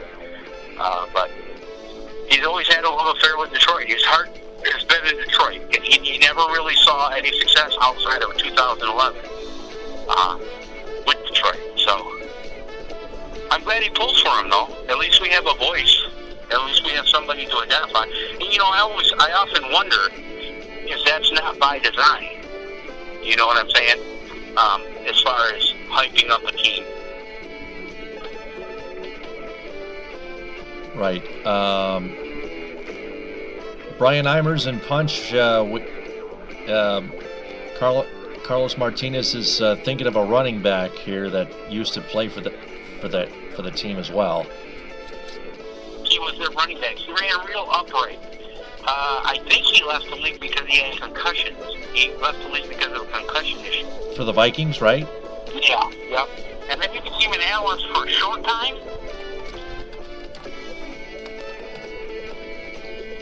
Let me see. For a short time, but then he kind of left that. Yeah, I want to say that he was studying to be a doctor or was a doctor. I can hardly remember. Yeah, me either. Anyways, we can move on. I mean, whatever else you want to talk about. Yeah. The Michigan State Spartans football team the Michigan State Spartans football team has recruited Andre Rison's son, wide receiver Hunter Rison, as their first commitment for the 2017 season. Your thoughts?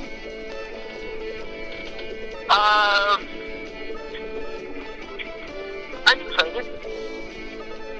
Again, one of our guys, you know, that's one of the reasons why I like to root for Michigan State. That is the reason why I root for Michigan State, because a lot of times it's our guys. Am I doing jumping jacks? Not really, because again, you know, he could change his mind between now and when he signs. But yeah, I'm all for it. I think it's awesome. I think that again, he's a pretty talented guy. A lot of times people say that it doesn't matter, that recruiting grades don't matter, that recruiting grades that recruiting grades, a lot of people put a lot more into recruiting grades than they should. But the one defining factor about recruiting grades for me, again, is that recruiting grades, if you want to win championships, and that's hopefully our goal going forward in the Big Ten, is winning national championships, you got to have really good recruiting classes to do that. And there are really no exceptions to the rule when it comes to that. Punch commented Michael Bennett. Ryan Eimers commented Robert Smith. Robert Smith. Give that man a cigar. That guy. Ryan Eimers leads Punch 2-0. Yep. Although Michael Bennett was okay, but he wasn't premier. I mean, that was a hell of a Minnesota team. It really was. Offensively, that Minnesota team was. And then you had the Williams in the middle, the two D tackles, the Williams brothers. Oh, that was a wicked football team. Yeah, I have a thunderstorm coming. Why don't we get those other topics over with right now here? All right. Blackhawks take Game 5 2-1. Antoine Vermette with the game winner late in the third. Were you able to catch that? Yeah, I did. What happened to Bishop? How come Blaine Bishop hasn't been Blaine Bishop? That's what I Ben Bishop. Right. What is that what it said? I think that's... Yeah. I might have said something different. Yeah. Bishop wasn't Bishop. I don't know. That turnover, though, between Bishop and Hedman led to the Patrick Sharp goal. Filppula tied it up, the former Red Wing. And now Antoine Vermette won it. Yeah, hell of a series, man. I mean, you know what? It was worth every bit. It was exactly what it was supposed to be. It was an exciting game in the finals for the Stanley Cup. Hats off to both of them. I could have gone either way, as far as I'm concerned. Punch is calling for the Lightning in 7. And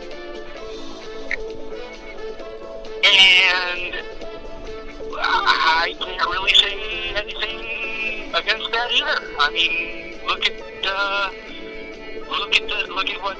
how it ended up with the Detroit Red Wings. I mean, yeah, I know. That's a scrappy bunch, man.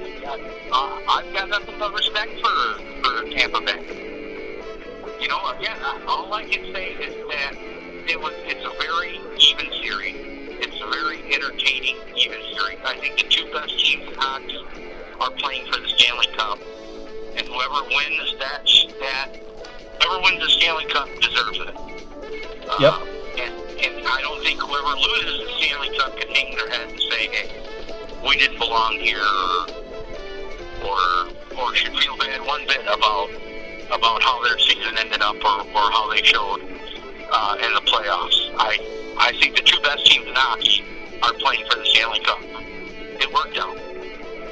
I don't think anybody's a lucky bum for being there or anything else like that. I think that's one hell of a finals. I NHL. 2 thumbs up.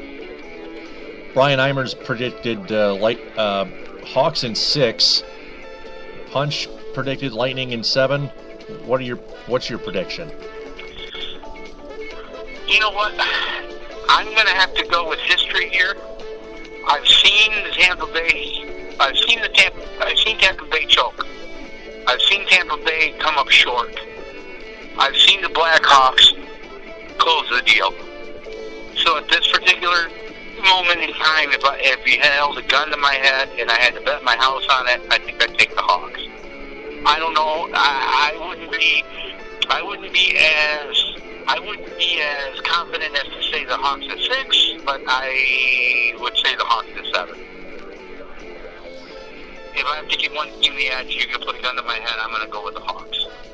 Only because I know they've closed the deal.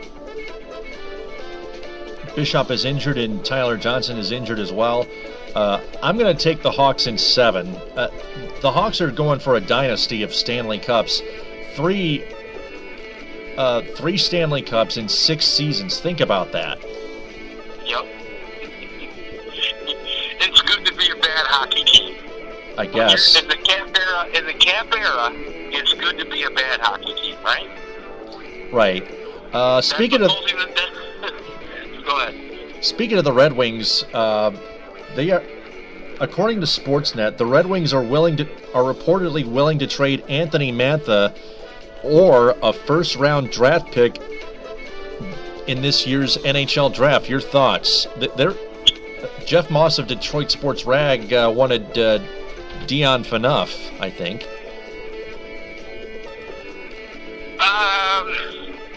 Yeah. You know what? For as much as everybody was clamoring, this year and the year prior for the Detroit Red Wings to make a deal, to make some kind of a splash at the trade deadline, and Holland staying pat. Brian Eimers says take the trade. Yeah, I mean, you're going to have to give Bashel you got to let him put a stamp on it, man. You're going to have to let him, he's the cook. I think he's got more to say about it than anyone's letting on. I think it's more his idea, and I think it's because he wants to put his stamp on the team. He wants to make it his team, and for him to come out and do something, I guess, as bold as that, as much as you like to see, because again, what is a first-round draft pick for the Detroit Red Wings? I mean, if they were bad, it'd be valuable, right? Because they'd be picking lower. But yeah, right now the Red Wings have Dylan Larkin as their first-round draft pick this year. He already signed with. He was already called up to the Griffins. I got a link here from Punch here at theprovince.com. Scotty Bowman. He's saying Scotty Bowman is the secret ingredient. He knows why teams can't score in today's NHL. Teams have adjusted to bigger offensive zone, and goalies are much bigger, says the all-time winningest NHL coach. Written by Tony Gallagher of The Province from 5 days ago now. Today is now June 14th. With his son Stan Bowman right in the middle of the Stanley Cup final as the Blackhawks general manager, Scotty Bowman is on hand in Chicago these days to offer his support and occasional advice. When the 81-year-old answered his cell phone Tuesday, he was in the video room trying to give a fellow who wants to become a video coach some pointers on what coaches look for, and give Bowman his 1,244 regular season wins and 223 in the playoffs, which is the most by any coach in history in either category. He may know what he's talking about. When he is asked about how the game is today, and specifically about how teams now leave the points open and collapse down low to take away chances in the actual scoring zones, he pointed out how while the change in the placement of the blue line some 10 years ago was made to generate offense, these changes never seem to have the desired effect. Bowman said, quote, "What happened when they moved the blue lines out 4 feet on each side toward the red line, they thought they were creating more room in the offensive zones where the goals were scored. But it wasn't long before the coaches figured out that when defending in your zone, it's now too big to do everything. So they said, let's leave the points open and close down toward the net to take away chances closer to the net. Now you can't get anything through." Before they changed it, the defending team used to play its forwards higher out toward the point, which meant once their team got the puck, they were out of the zone quicker, and there was more room in the neutral zone to make things happen on the rush. Now, unless you're really good on the stretch pass the way Victor Hedman made that one last night, remember that this article was on June 9th. So Victor Hedman made on June 8th. Not much happens on the rush, so maybe that was better. But all the changes they make, like taking away interference the way they did when they enforced it, it was supposed to open the game up for more goals, but it doesn't always work out, unquote. Another reason for the lack of goals in the game right now is the increasing size of the goaltenders and the bigger equipment they can justify using. Ben Bishop is really now the poster boy for large goaltenders, as he's closer to 6'8" than his listed 6'6", and that means by today's rules, he can have pads that allow him to virtually block the entire net, or at least it appears that way to any shooter not directly in front. Bowman said, quote, "He's 6'7", 6'8", and that's the way it's going these days. Look at the kid the Canucks have in Utica now, that Jacob Markstrom, who is playing so well. He's pretty big, isn't he? He's 6'6". I saw Eddie Lack when he was in Chicago with the Wolves, and I thought he was going to be very good, and he's big too, 6'4". They're all big guys now," unquote. All copyrights go to the province and Tony Gallagher. What say you, Los? I'm not arguing with Bowman. I'll tell you that right now. Hey, if that's what Bowman says, that's what it is. There's no arguing with Bowman. I mean, yeah, he's got a point. In fact, I never really thought about it that way. Wow. I mean, he may be onto something there. Yeah. If you're big, and again, you know, athletes are getting bigger and stronger and faster. If you're that big and athletic, yeah, take advantage of it. I'm really surprised that he put that information out there. You know, that's generally not something that you'll see guys do. But yeah, I mean, yeah. Listen, I don't necessarily think if we're talking, if we're saying how does this translate to the Red Wings? I don't think that the Red Wings' problem is really a goaltender. I don't think it's... No, they have Peter Mrazek. Right. I don't think the goaltender is the issue for the Detroit Red Wings. I think that... When they thought Jimmy Howard was the problem before Mrazek was called up. Right. And Mrazek answered the bell. I mean, and again, Batchel has close ties with Mrazek, so he knows what he has here. It's not like, you know, Batchel knows exactly what he has. So I don't think he's going to change the recipe there. I think where the Detroit Red Wings lack are in defensemen. I think it's the guys in front of the goalie is where the Detroit Red Wings lack. So if you know, they have, especially, you know, now that Batchel's the coach, now we know that he understands where he stands in the farm system. So if the Red Wings give something up in a trade, because again, in the salary cap era, it's a lot like baseball, only with more restrictions. You have to give up something to get something. So I think by him knowing what he has in the cupboard down here in Grand Rapids, it's a allows him, it affords him the opportunity to trade the first-round draft pick and to maybe trade a player to go out and get something. So, something that he feels is lacking. And if we ask ourselves as fans, what do the Detroit Red Wings lack? What is holding the Detroit Red Wings back? I would say it's those guys in front of the goalie. I think it's defensemen that are holding the Detroit Red Wings back. Okay, speaking of Dion Phaneuf, Punch commented in an article that Dion Phaneuf is married to actress Alicia Cuthbert. Interesting. Yeah, lucky him, right? Sucks to be us. Yeah. He says, Punch says Blackhawks have salary cap issues with Taves and King, both having $10 million a year cap hits going forward. Probably they'll dump Corey Crawford. He's 6'2". Scott Darling, Crawford's backup, 6'6". Howard, 6 foot flat. Mrazek, 6'1".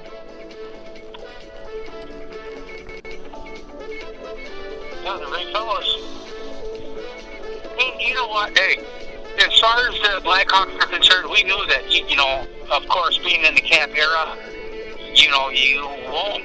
That's the beauty of the cap era. That is the ultimate design of the cap era, is to not allow teams to stay on top forever, to dismantle the Detroit Red Wings and dismantle the Colorado Rockies and Avalanche. Right, and I'm sorry, the Avalanche. The Rockies are the baseball team. Correct.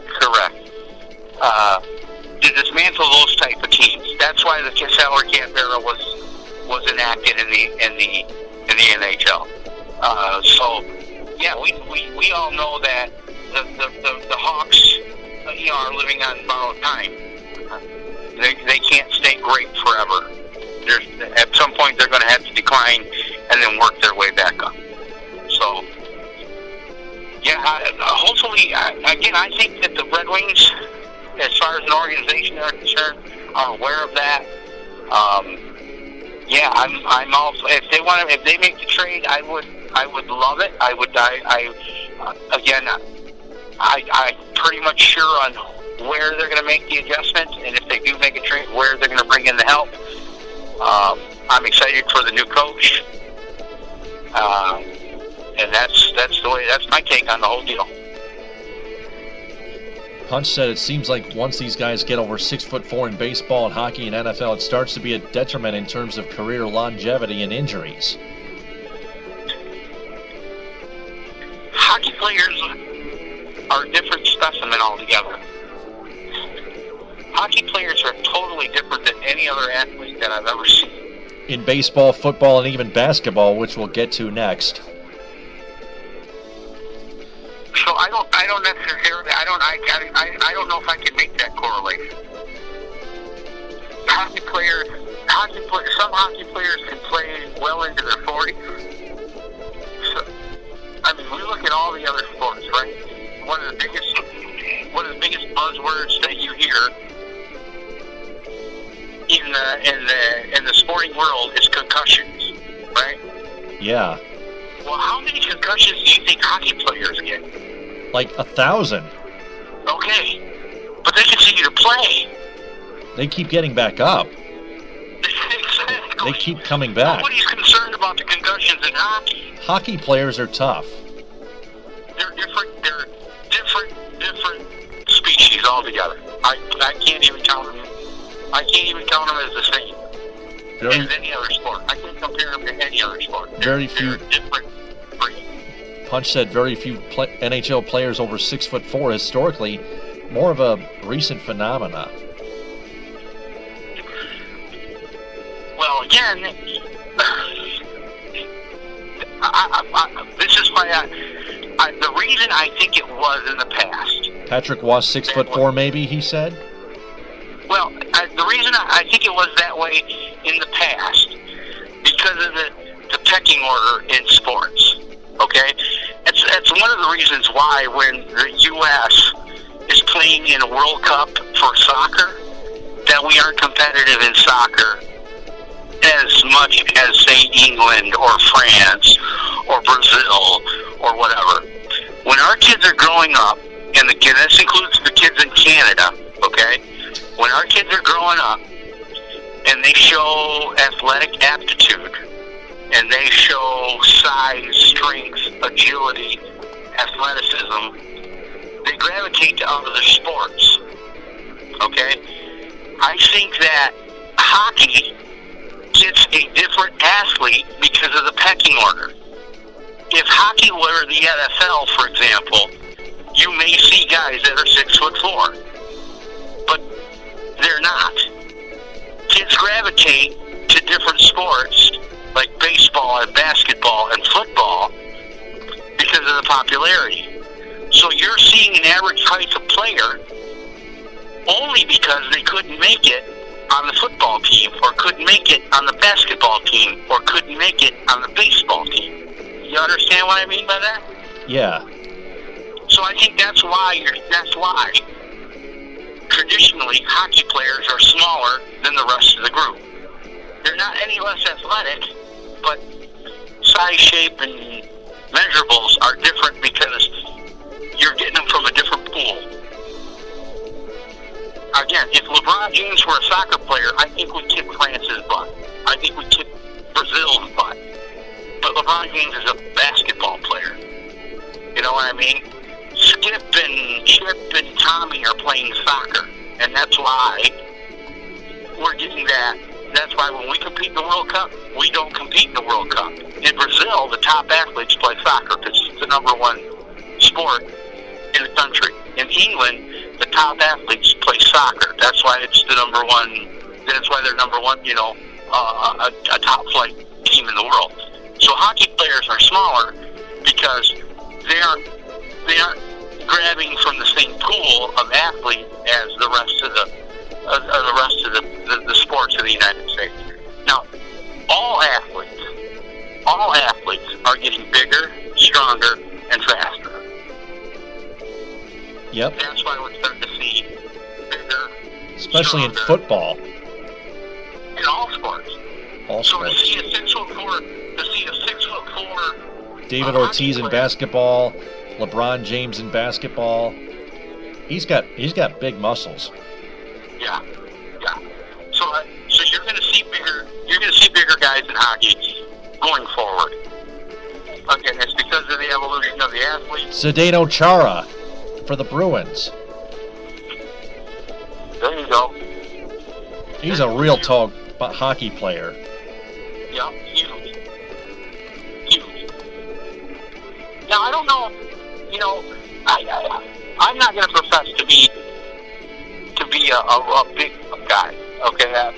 Believe me, as far as sports are concerned, I would say that hockey is my weakest sport. In fact, I don't really watch hockey, maybe an occasional Red Wings game outside of the playoffs. I watch all games. But, so I guess I don't want to sound I have a real passion for watching hockey, baseball, football, and basketball, NBA, and college sports. Yep, I'm with you on all of those except for hockey. Oh, that's obvious. Yeah. Hockey's a really exciting game. You need to watch more hockey. You think so? I'm going to try. You know, Frank, like I said, we have a local guy here in Grand Rapids, Sean Bleachin, who does a show 3 to 6. Yep, and 3 to 7 now. Yeah, well, you just get a rerun of the first hour. Oh, yeah. But he's very passionate about hockey, and he talks a lot of hockey. And so, yeah, believe me, he's been an instrument in getting me more excited about the game. Because I'll tell you what, there was at one point that if the Red Wings weren't in the playoffs, I didn't watch hockey. I didn't care who won the Stanley Cup. So, yeah, I'm kind of evolving that way.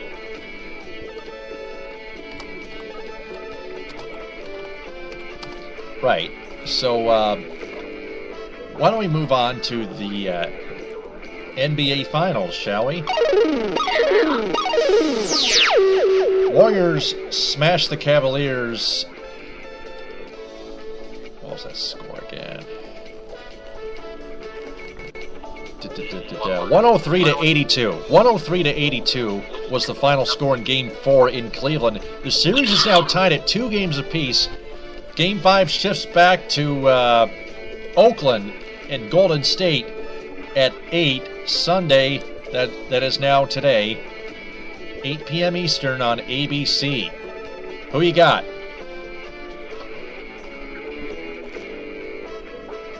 I'm going to say you're going to see an overtime game and you're going to see Cleveland win. That's what I got. Cleveland? You had two overtime games. You had 2 overtime games in Oakland. The first time around, I think you'll see a 3rd overtime game. Big bold prediction there, and I think you'll see Cleveland win. Yeah, it's kind of like a crazy omen. Who do you think will take Game 6 back in Cleveland? That Game 6 starts Tuesday at 9. Punch predicts Cavs in Game 5. Is that right, Punch? Cavs win the series in 6. What say you, Los? I'll tell you what, that's what I feel. I just got that feeling. I went Punch on that. I just have that feeling. I really, really do. I think that game in Cleveland is a decider. If they come back to Cleveland and don't close the deal, then all bets are off. But I have a sneaky suspicion that that's how it's going to play out. I think they win. I think they win in Oakland tomorrow, or today, as you put it. They win in Oakland today, and they close it out in Cleveland on Tuesday. And LeBron James' sins will be forgiven, and it'll be a fantastic day for Cleveland, man. I'm pulling for Cleveland. I really am. Can you imagine? Yeah. Their first NBA championship ever. Their first championship ever. Bingo, yes. What championship has Cleveland? The Cleveland champion what? Nothing. 0. Nada. Brian Nothing. Brian Eimers predicts differently. He says the Warriors win today in Game 5. But just to make sure all the bases are covered, if the series extends to 7 games, then who do you think will come out on top? I think then you've got to give it to then I've got to give it to the Golden State Warriors. The Cleveland Cavaliers are running on fumes right now. The Cleveland Cavaliers are running on empty. These guys can't go anymore. They're going to give everything they have. That much we know for sure. They came up short in the last game. They were drilled. They were tired in Game 4. Right. They were. But I'm telling you, I think they've gotten a chance to regroup. I think that when they won the game in Cleveland and they did it on their floor, I think they spent a lot of energy. You're hearing a lot of chatter of, well, Golden State's finally woken up and realized they're in the NBA final. I'm not buying that. For me, I'm not buying that. What I'm going to sell, instead of buying that, I'm going to sell instead that Cleveland, we all knew that Cleveland was not going to be able to sustain it for 5 games straight. We just knew that wasn't going to be the case.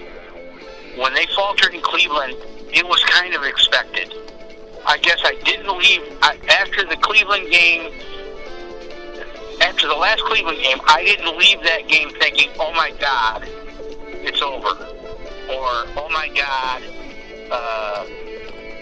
they figured out the Cleveland Cavaliers." That the Cleveland Cavaliers have no answer for the Golden State Warriors. I didn't leave that game under that impression. I left that game under the impression that they were out of gas. That was it. They needed to take a break. I believe in the thing called second wind. Keep in mind, they have 2 days rest before Sunday. Well, now they had 2 days rest.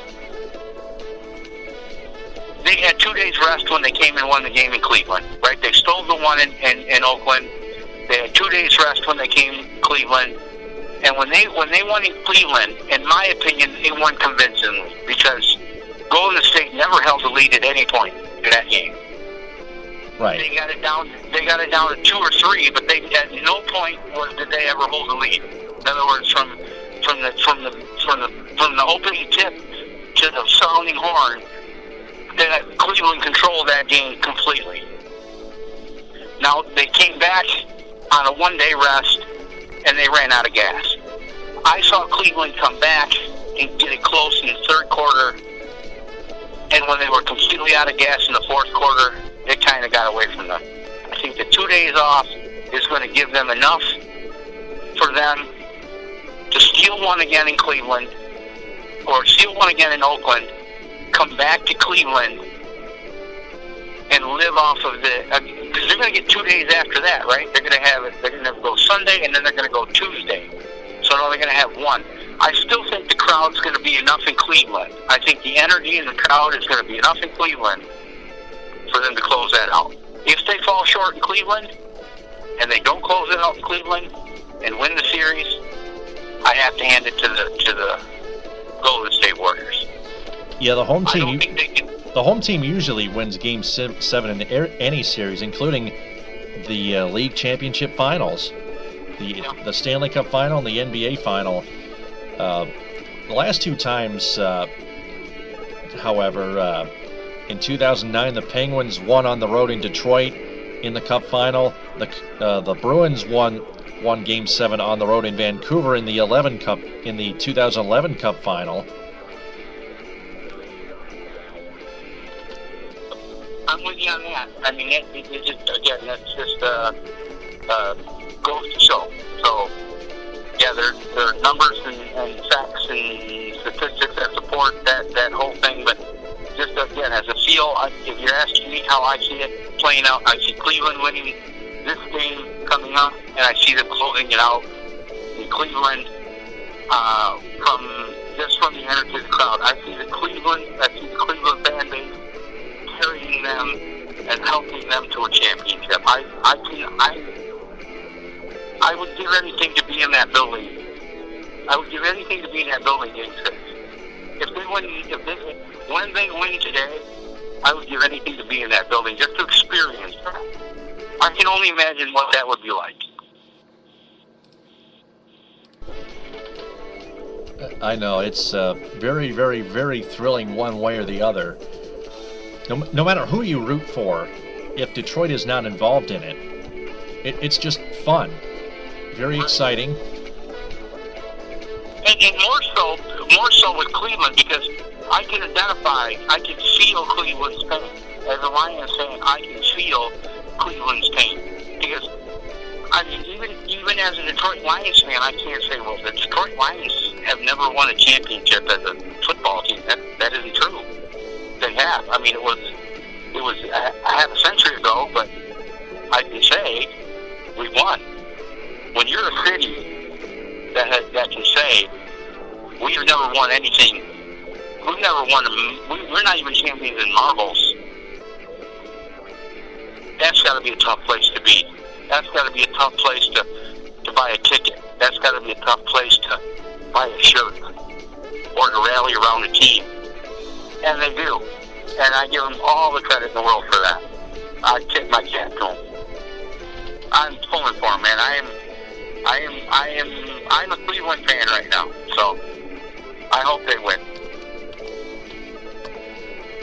Yeah, I'm with you, Los.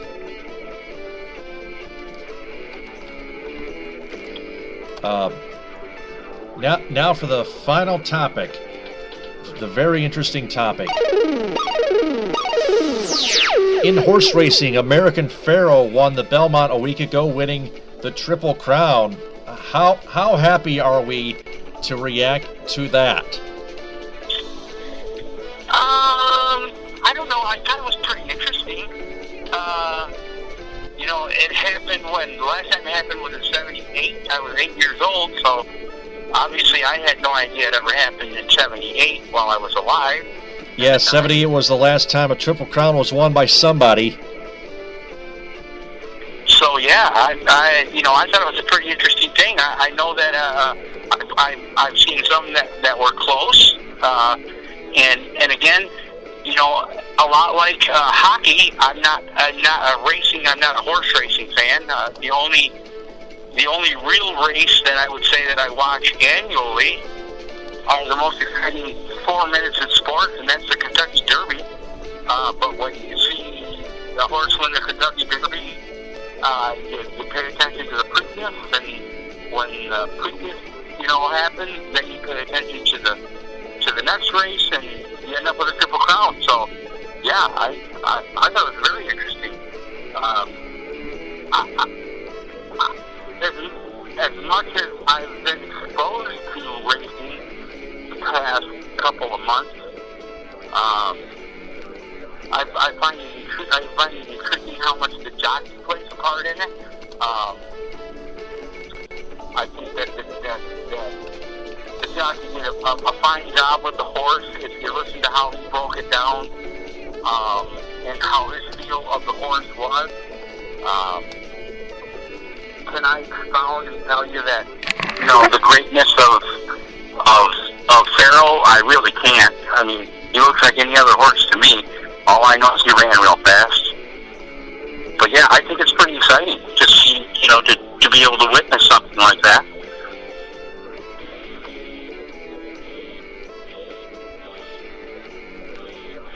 What's your take on it?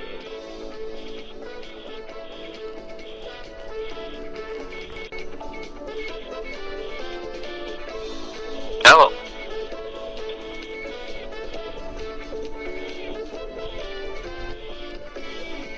Hello.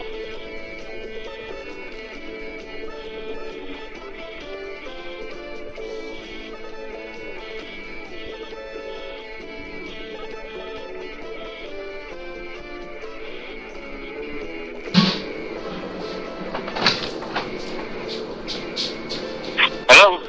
Oh, sorry about that. I was in the restroom. But yeah, we've waited so long for a Triple Crown winner, and this year we thought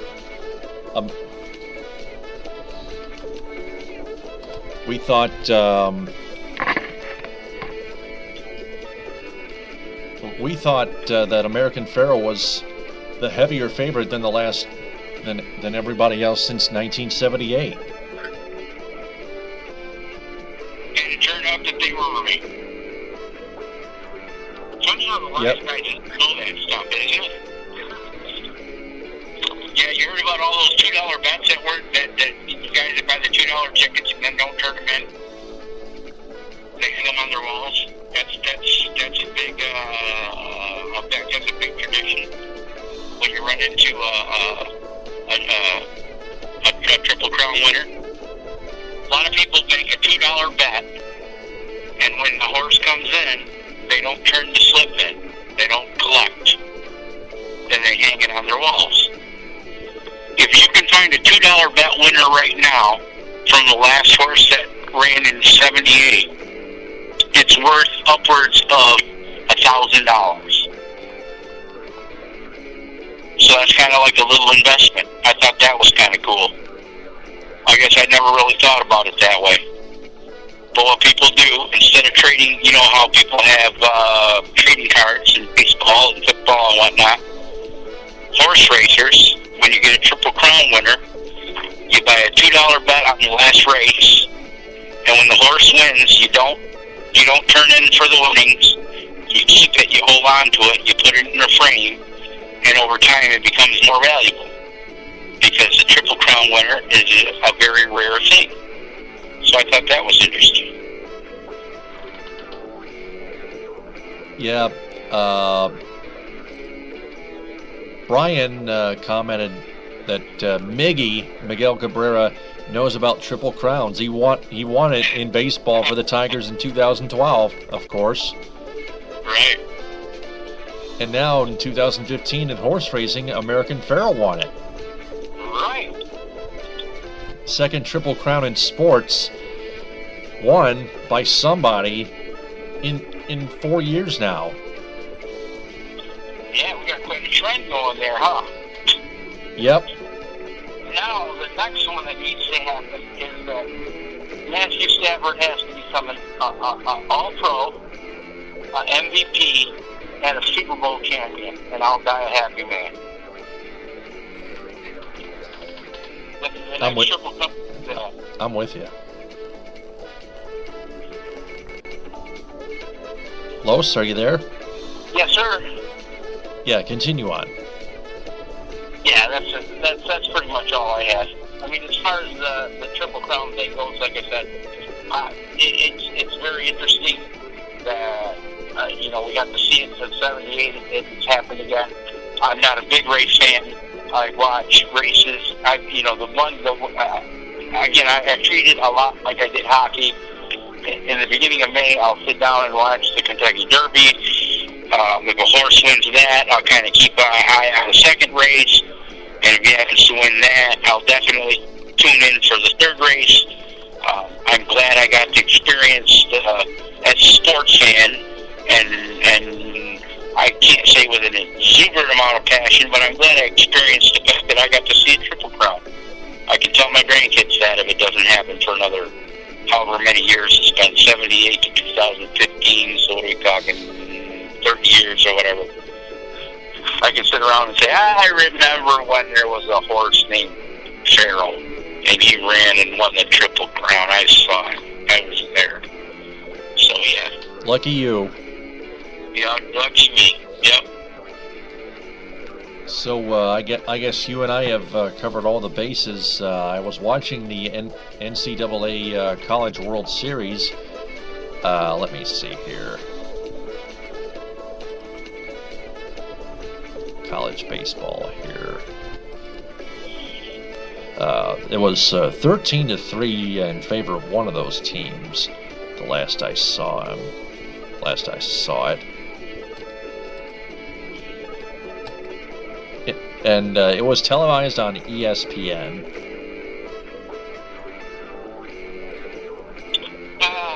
Again. Yep, Florida killed Miami. Florida killed Miami. Is it over? Do we have a champion? Florida is the champion? It's a series of games, actually. Okay. Where do we stand as far as that goes? Let me see here.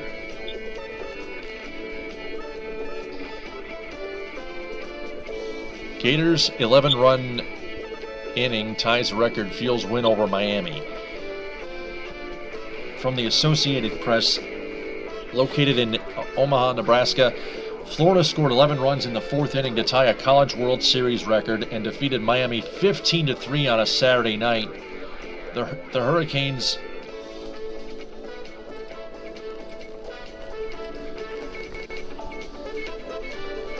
Yeah, it was a round robin. Did one pitcher get bombed for 11 runs in an inning, or did the manager go to the bullpen? I don't know. Oh my God. The Hurricanes' most lopsided loss in their long and proud postseason history.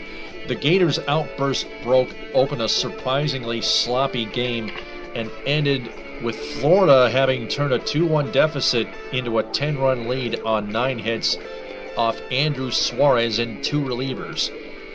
Oh, so he did today. Okay, so Suarez doesn't have to walk around with that around his neck for the rest of his life then.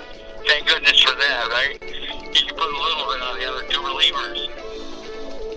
Yep. Man, 11 runs in an inning. Unbelievable. Florida advanced to a bracket 1 winners game against Virginia on Monday night.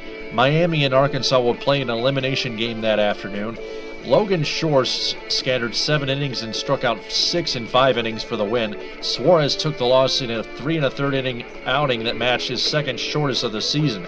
This was the 241st or 242nd meeting between Florida and Miami. The schools don't agree on the number, but the first at the College World Series. The Gators won 2 of 3 against Miami in February and 20 of the last 25.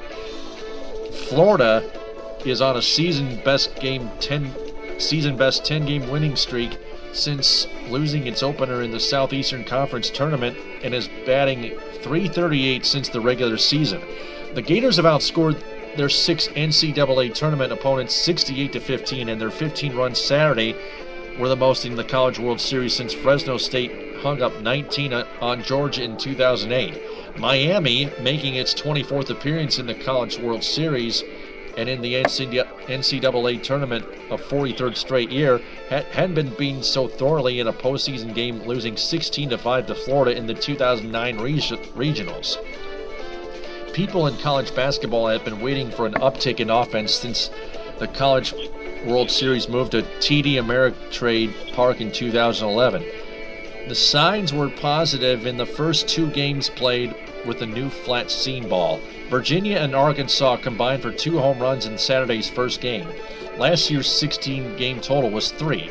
Florida became the only 4th team in 61 College World Series games at the stadium and first in 27 games since 2013 to score 10 or more runs.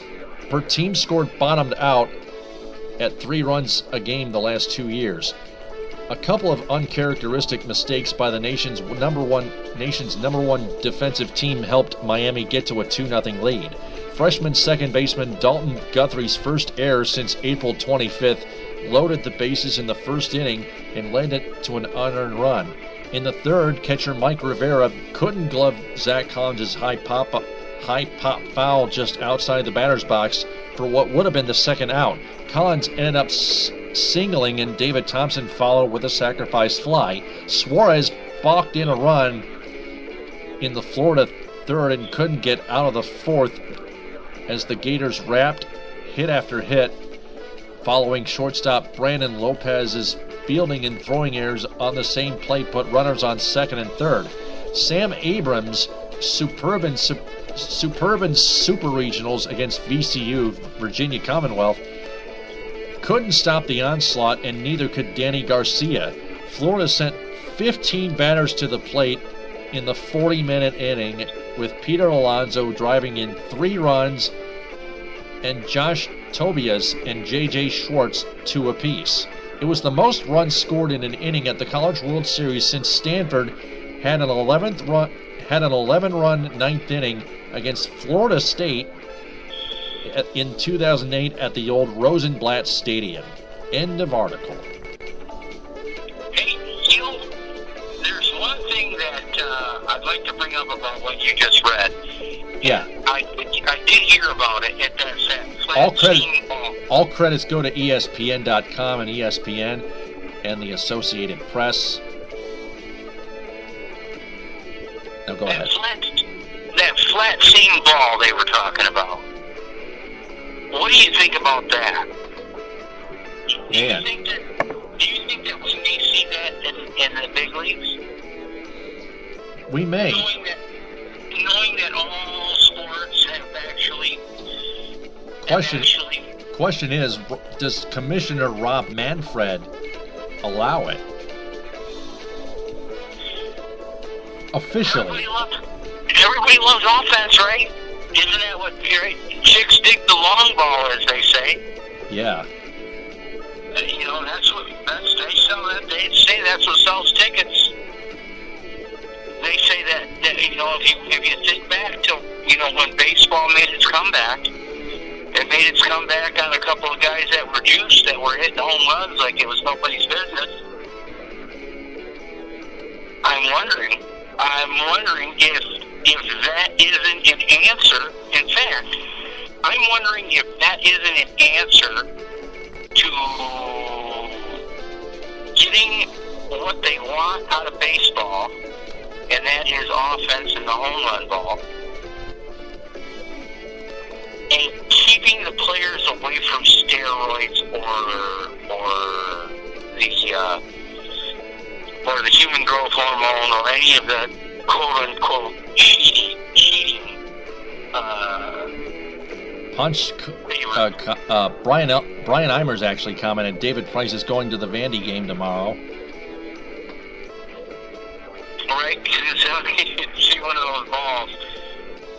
Yep. Yeah, I'd be interested. I'd be interested. I'm going to keep a close eye on that. I've heard some chatter about that flat seam ball and about how it's affected scoring in baseball on the collegiate level. I wonder if we won't be seeing that in the near future in the major league or in the minor league, like your butt ends and your Whitecaps and those sort of affiliates, maybe experimenting with those places first to see what kind of effect it has. But when you're putting up 11-run innings, I gotta believe that it's gotta be more than pitching. I mean, that I've heard of 11 hits in an inning, but I've never heard of 11 runs in an inning. The Tigers used to score 13 runs in the 9th inning in 2001 in Arlington, whooping the Rangers 19-6. Do you recall by that? You know, I don't recall that, but you know what? Now that you say that, I do. I kind of can remember that. Josh Lewin went crazy in the television broadcast booth for Fox Sports Net Detroit, with Kurt Gibson alongside him. Yep. Now I remember, actually. Now it's all coming back to me. Yeah. Yep. So I guess it's not impossible. But can you imagine if you saw that on a regular basis? Can you imagine if that was part of the game? The 13... You would see a 13-run inning? It is part of the game. There's no mercy rule in Major League Baseball. And obviously there isn't any in college. Yeah, I think it would make the game more interesting. I'm going to keep an eye, like I said, I'm going to keep an eye on that flat seam ball. Yeah. I want to know what it looks like. I don't even... Oh, you haven't seen what it looks like? You know, it pretty much looks like, almost like a tennis ball. Right. You know how a tennis ball has that inverted seam, where a baseball has a protruding seam, where the seam actually comes up. The flat seam ball, I saw pictures of it. It appeared to me, it kind of looked like a tennis ball. The way you know how where they glue a tennis ball together, how it's kind of inverted. You know, it's kind of sunk in. You've got the felt that comes over, but it's actually kind of like a little canal that runs where the two pieces of rubber are glued together, where the seam would be on a baseball, so to speak. It's kind of like that, where it's almost an inverted seam, where it's perfectly flat. There is no. And I read an article. That's why when you had mentioned that they used the flat seam ball, I had read an article about how we may be introduced to a flat seam ball and how it would change baseball. And they gave all of the breakdown on, coefficiency and drag and aerodynamics and what made the ball different from the traditional ball. So yeah, it really doesn't, from afar appear to be different, but up close, instead of having a protruding type seam where the seams bulge out from the ball, they're more inverted like a tennis ball, I guess is the best way I could describe it. Now, I'm getting word from Punch just a minute ago. They are talking about letting pitchers in MLB openly use pine tar. Oh, man! I don't see a problem with it. I think there's room for that. Hey! Remember when George Brett was automatically called out for using pine tar in his bat in the 80s in New York? And he came out racing and erupting toward the umpires. Yes, I do. And I'll tell you what, I have spoken with baseball elite. I had a friend. He's passed away now, I want to say 10 years. But he was in his 80s when we used to talk baseball. And he was your traditional old guy. Back in my day, that's when baseball was baseball. You know, that guy. And one of the things that he said, that baseball was more interesting when pitchers were using foreign substances, when batters, you know, he was like a Ty Cobb, you know, old-time baseball kind of a guy. And he was a baseball elite fan, you know, that was his number one sport. And I always liked to talk baseball with the guy, and he always said, listen, when a guy could really throw a spitball, not every guy could throw a spitball, but when a guy could throw a spitball, it was something to see. And any advantage that a pitcher can get to challenge a batter makes the game of baseball better. You know, you can't, he says, you guys rely on 100-mile-an-hour pitches. Everybody wants to see 90, 100, and whatnot. Baseball was more of an art when it was America's pastime, is the way he would put it. And there was more to pitching than having a strong arm. He said you had to know what you were doing. Not everyone could throw a spitball, as he would put it, but when you knew how to throw a spitball, it was something to see. And now, Punch asked, don't they allow pine tar in poor weather situations? Again, that's a gray area. As far as I know, I don't think pine tar is allowed at all. I think if they catch you with pine tar on the bill of your hat, and they catch you with any foreign substance, and under any circumstances, it's a foul or against the rule, or however you want to put it. I don't think that. I'm almost 99% sure that there are no foreign substances allowed in baseball as far as the pitcher is concerned. Yeah, now Punch mentioned cocaine, hell of a drug. He's cocaine. I'm an advocate for cocaine in baseball, but okay, I'm all ears. What does he think? Oh, man! Yeah, he mentioned the Pittsburgh Cocaine 7. He commented in an article from Amazon.com.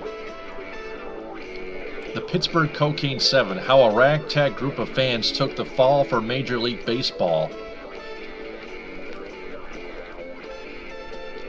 Keith Hernandez, Dave Parker, Lee Mazzilli, Dusty Baker, Lonnie Smith, Joaquin Andujar, John Milner, and Dale Berra. Mentioned as using amphetamines, Willie Mays, Willie Stargell. But Major League Baseball has had its share of troubled times in terms of sheer dirt. 3 scandals rise to the top. Shoeless Jew and the Black Sox. The 1985 Pittsburgh drug trials and the steroid era. The former and latter have been covered extensively. Yet there has never been a book detailing the biggest drug trials in baseball history. The Pittsburgh Cocaine 7 tells the whole story in all its shocking details. But the guys who took the fall for these superstars were just average fans, not heavy hitters or major drug dealers. And this book reveals the often comic circumstances of how they set up deals and how they got busted. In 1985, it seemed the league was poised to implement a drug testing policy for the players. Obviously, that didn't happen, and because of this inaction, the steroid era came along, and with it, all of the broken records that transformed the sport. That's what makes this story so relevant today. Now I'm getting another comment. They also had something called greenies from Punch. I think speed. Brian Eimers said pine tar is just stupid.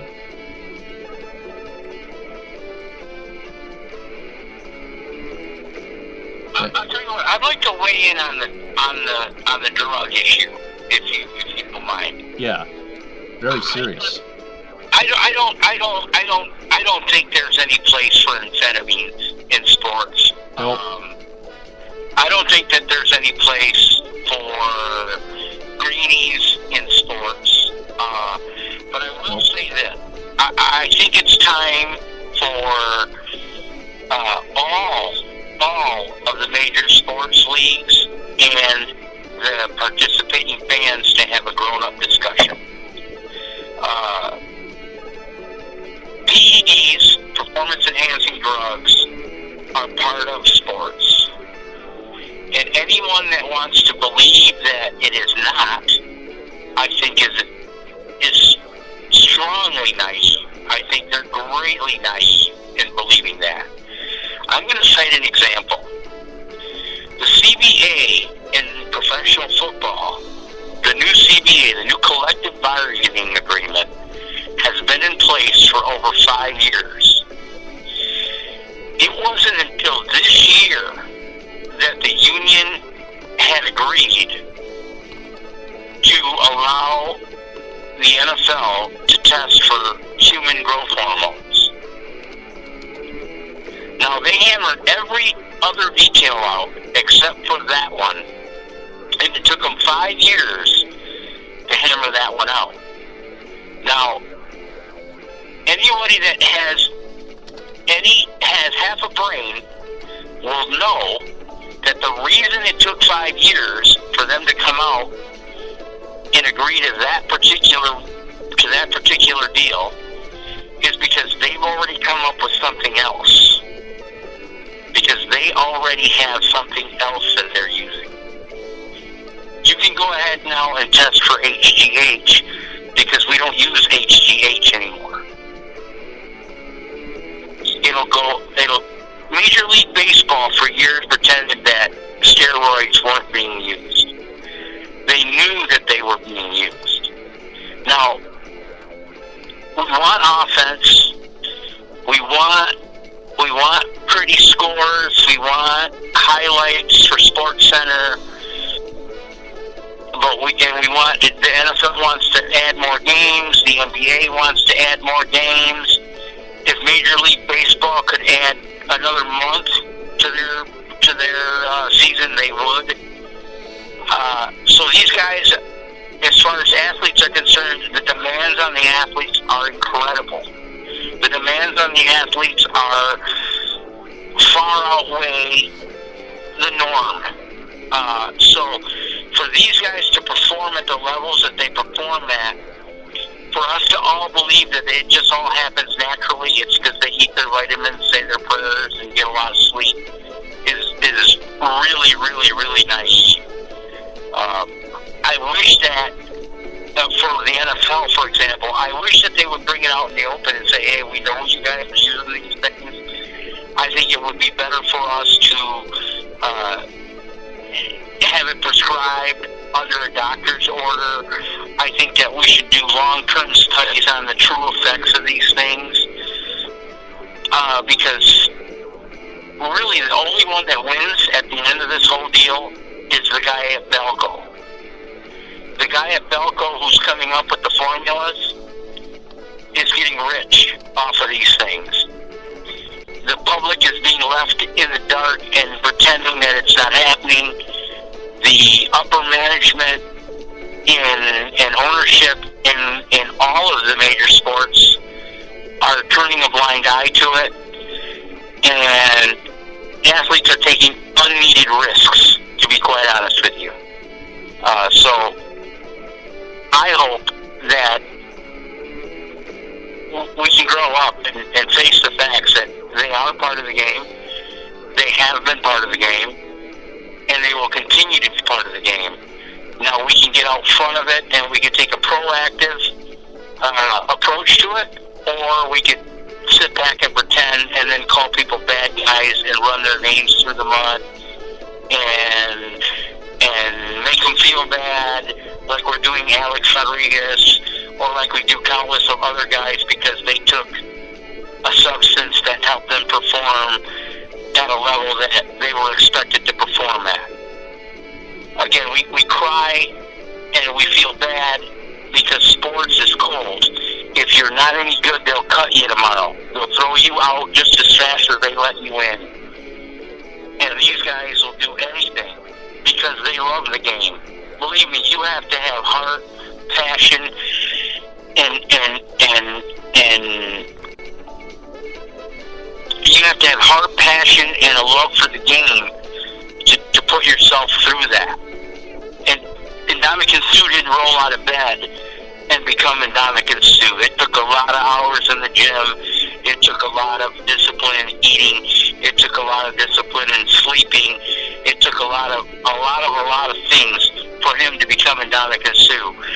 And when it comes to light that these guys have used drugs or have been on steroids, the public likes to turn on them. The ownership looks at us and tells us that they're surprised and they had no idea, that they were just as in shock as we were to discover these things. Punch wanted to talk about the guy from Balco who went to prison. Heard an interview with him back around 2007. He made the point that the PEDs he was working on were moving away from raw muscle power, more about quicker reactions and recovery between games. That pitchers and such could take PEDs and wouldn't get bulked up if they didn't lift weights and take protein supplements, etc. Very interesting interview. And Brian Eimers agreed. So did I. Yeah, I also saw the interview. I feel bad. I feel bad for the guy that's taking that stuff. And again, I think it's more on ownership and on the fan that have created the situation where it would be better for the athlete to come out from the shadows and not go get his stuff from a guy at Balco and be able to do it out in the open so that we can actually study it and we'll know exactly what the long-term effects are. Listen, have you ever noticed that a lot of the older big-time quarterbacks in the NFL have kids with problems? That have kids that have terrible diseases? Oh my goodness. Have you ever noticed that? Have you ever put a correlation to that? Gruesome. It's true. I mean, you look at the quarterbacks of the Bills kid.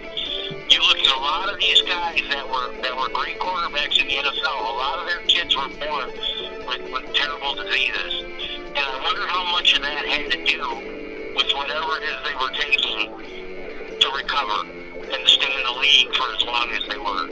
I would rather them come out and just do it out in the open. Let everybody know exactly. Listen, I wouldn't think any less of them if they did.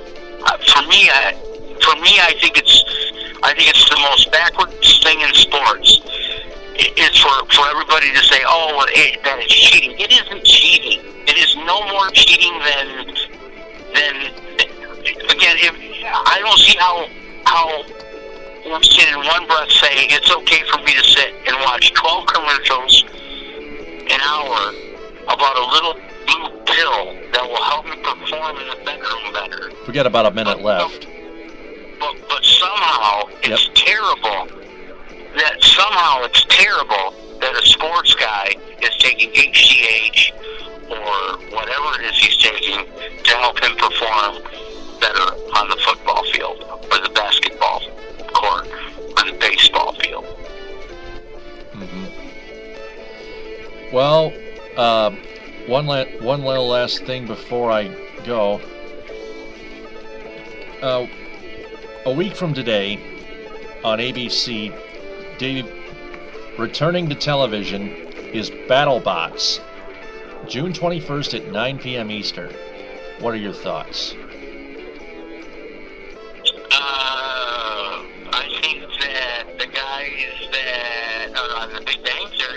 they're really excited about it. It used to be on Comedy Central from 2001 to 2000. From 2000 to 2002, I think. Right. I you know what? As much as I kind of heard them on the NBA Finals trying to sell that thing. I don't necessarily think there's any room for that in our arena, in our sports arena. I don't think that me and you and average six-pack Joe guy is interested in BattleBots.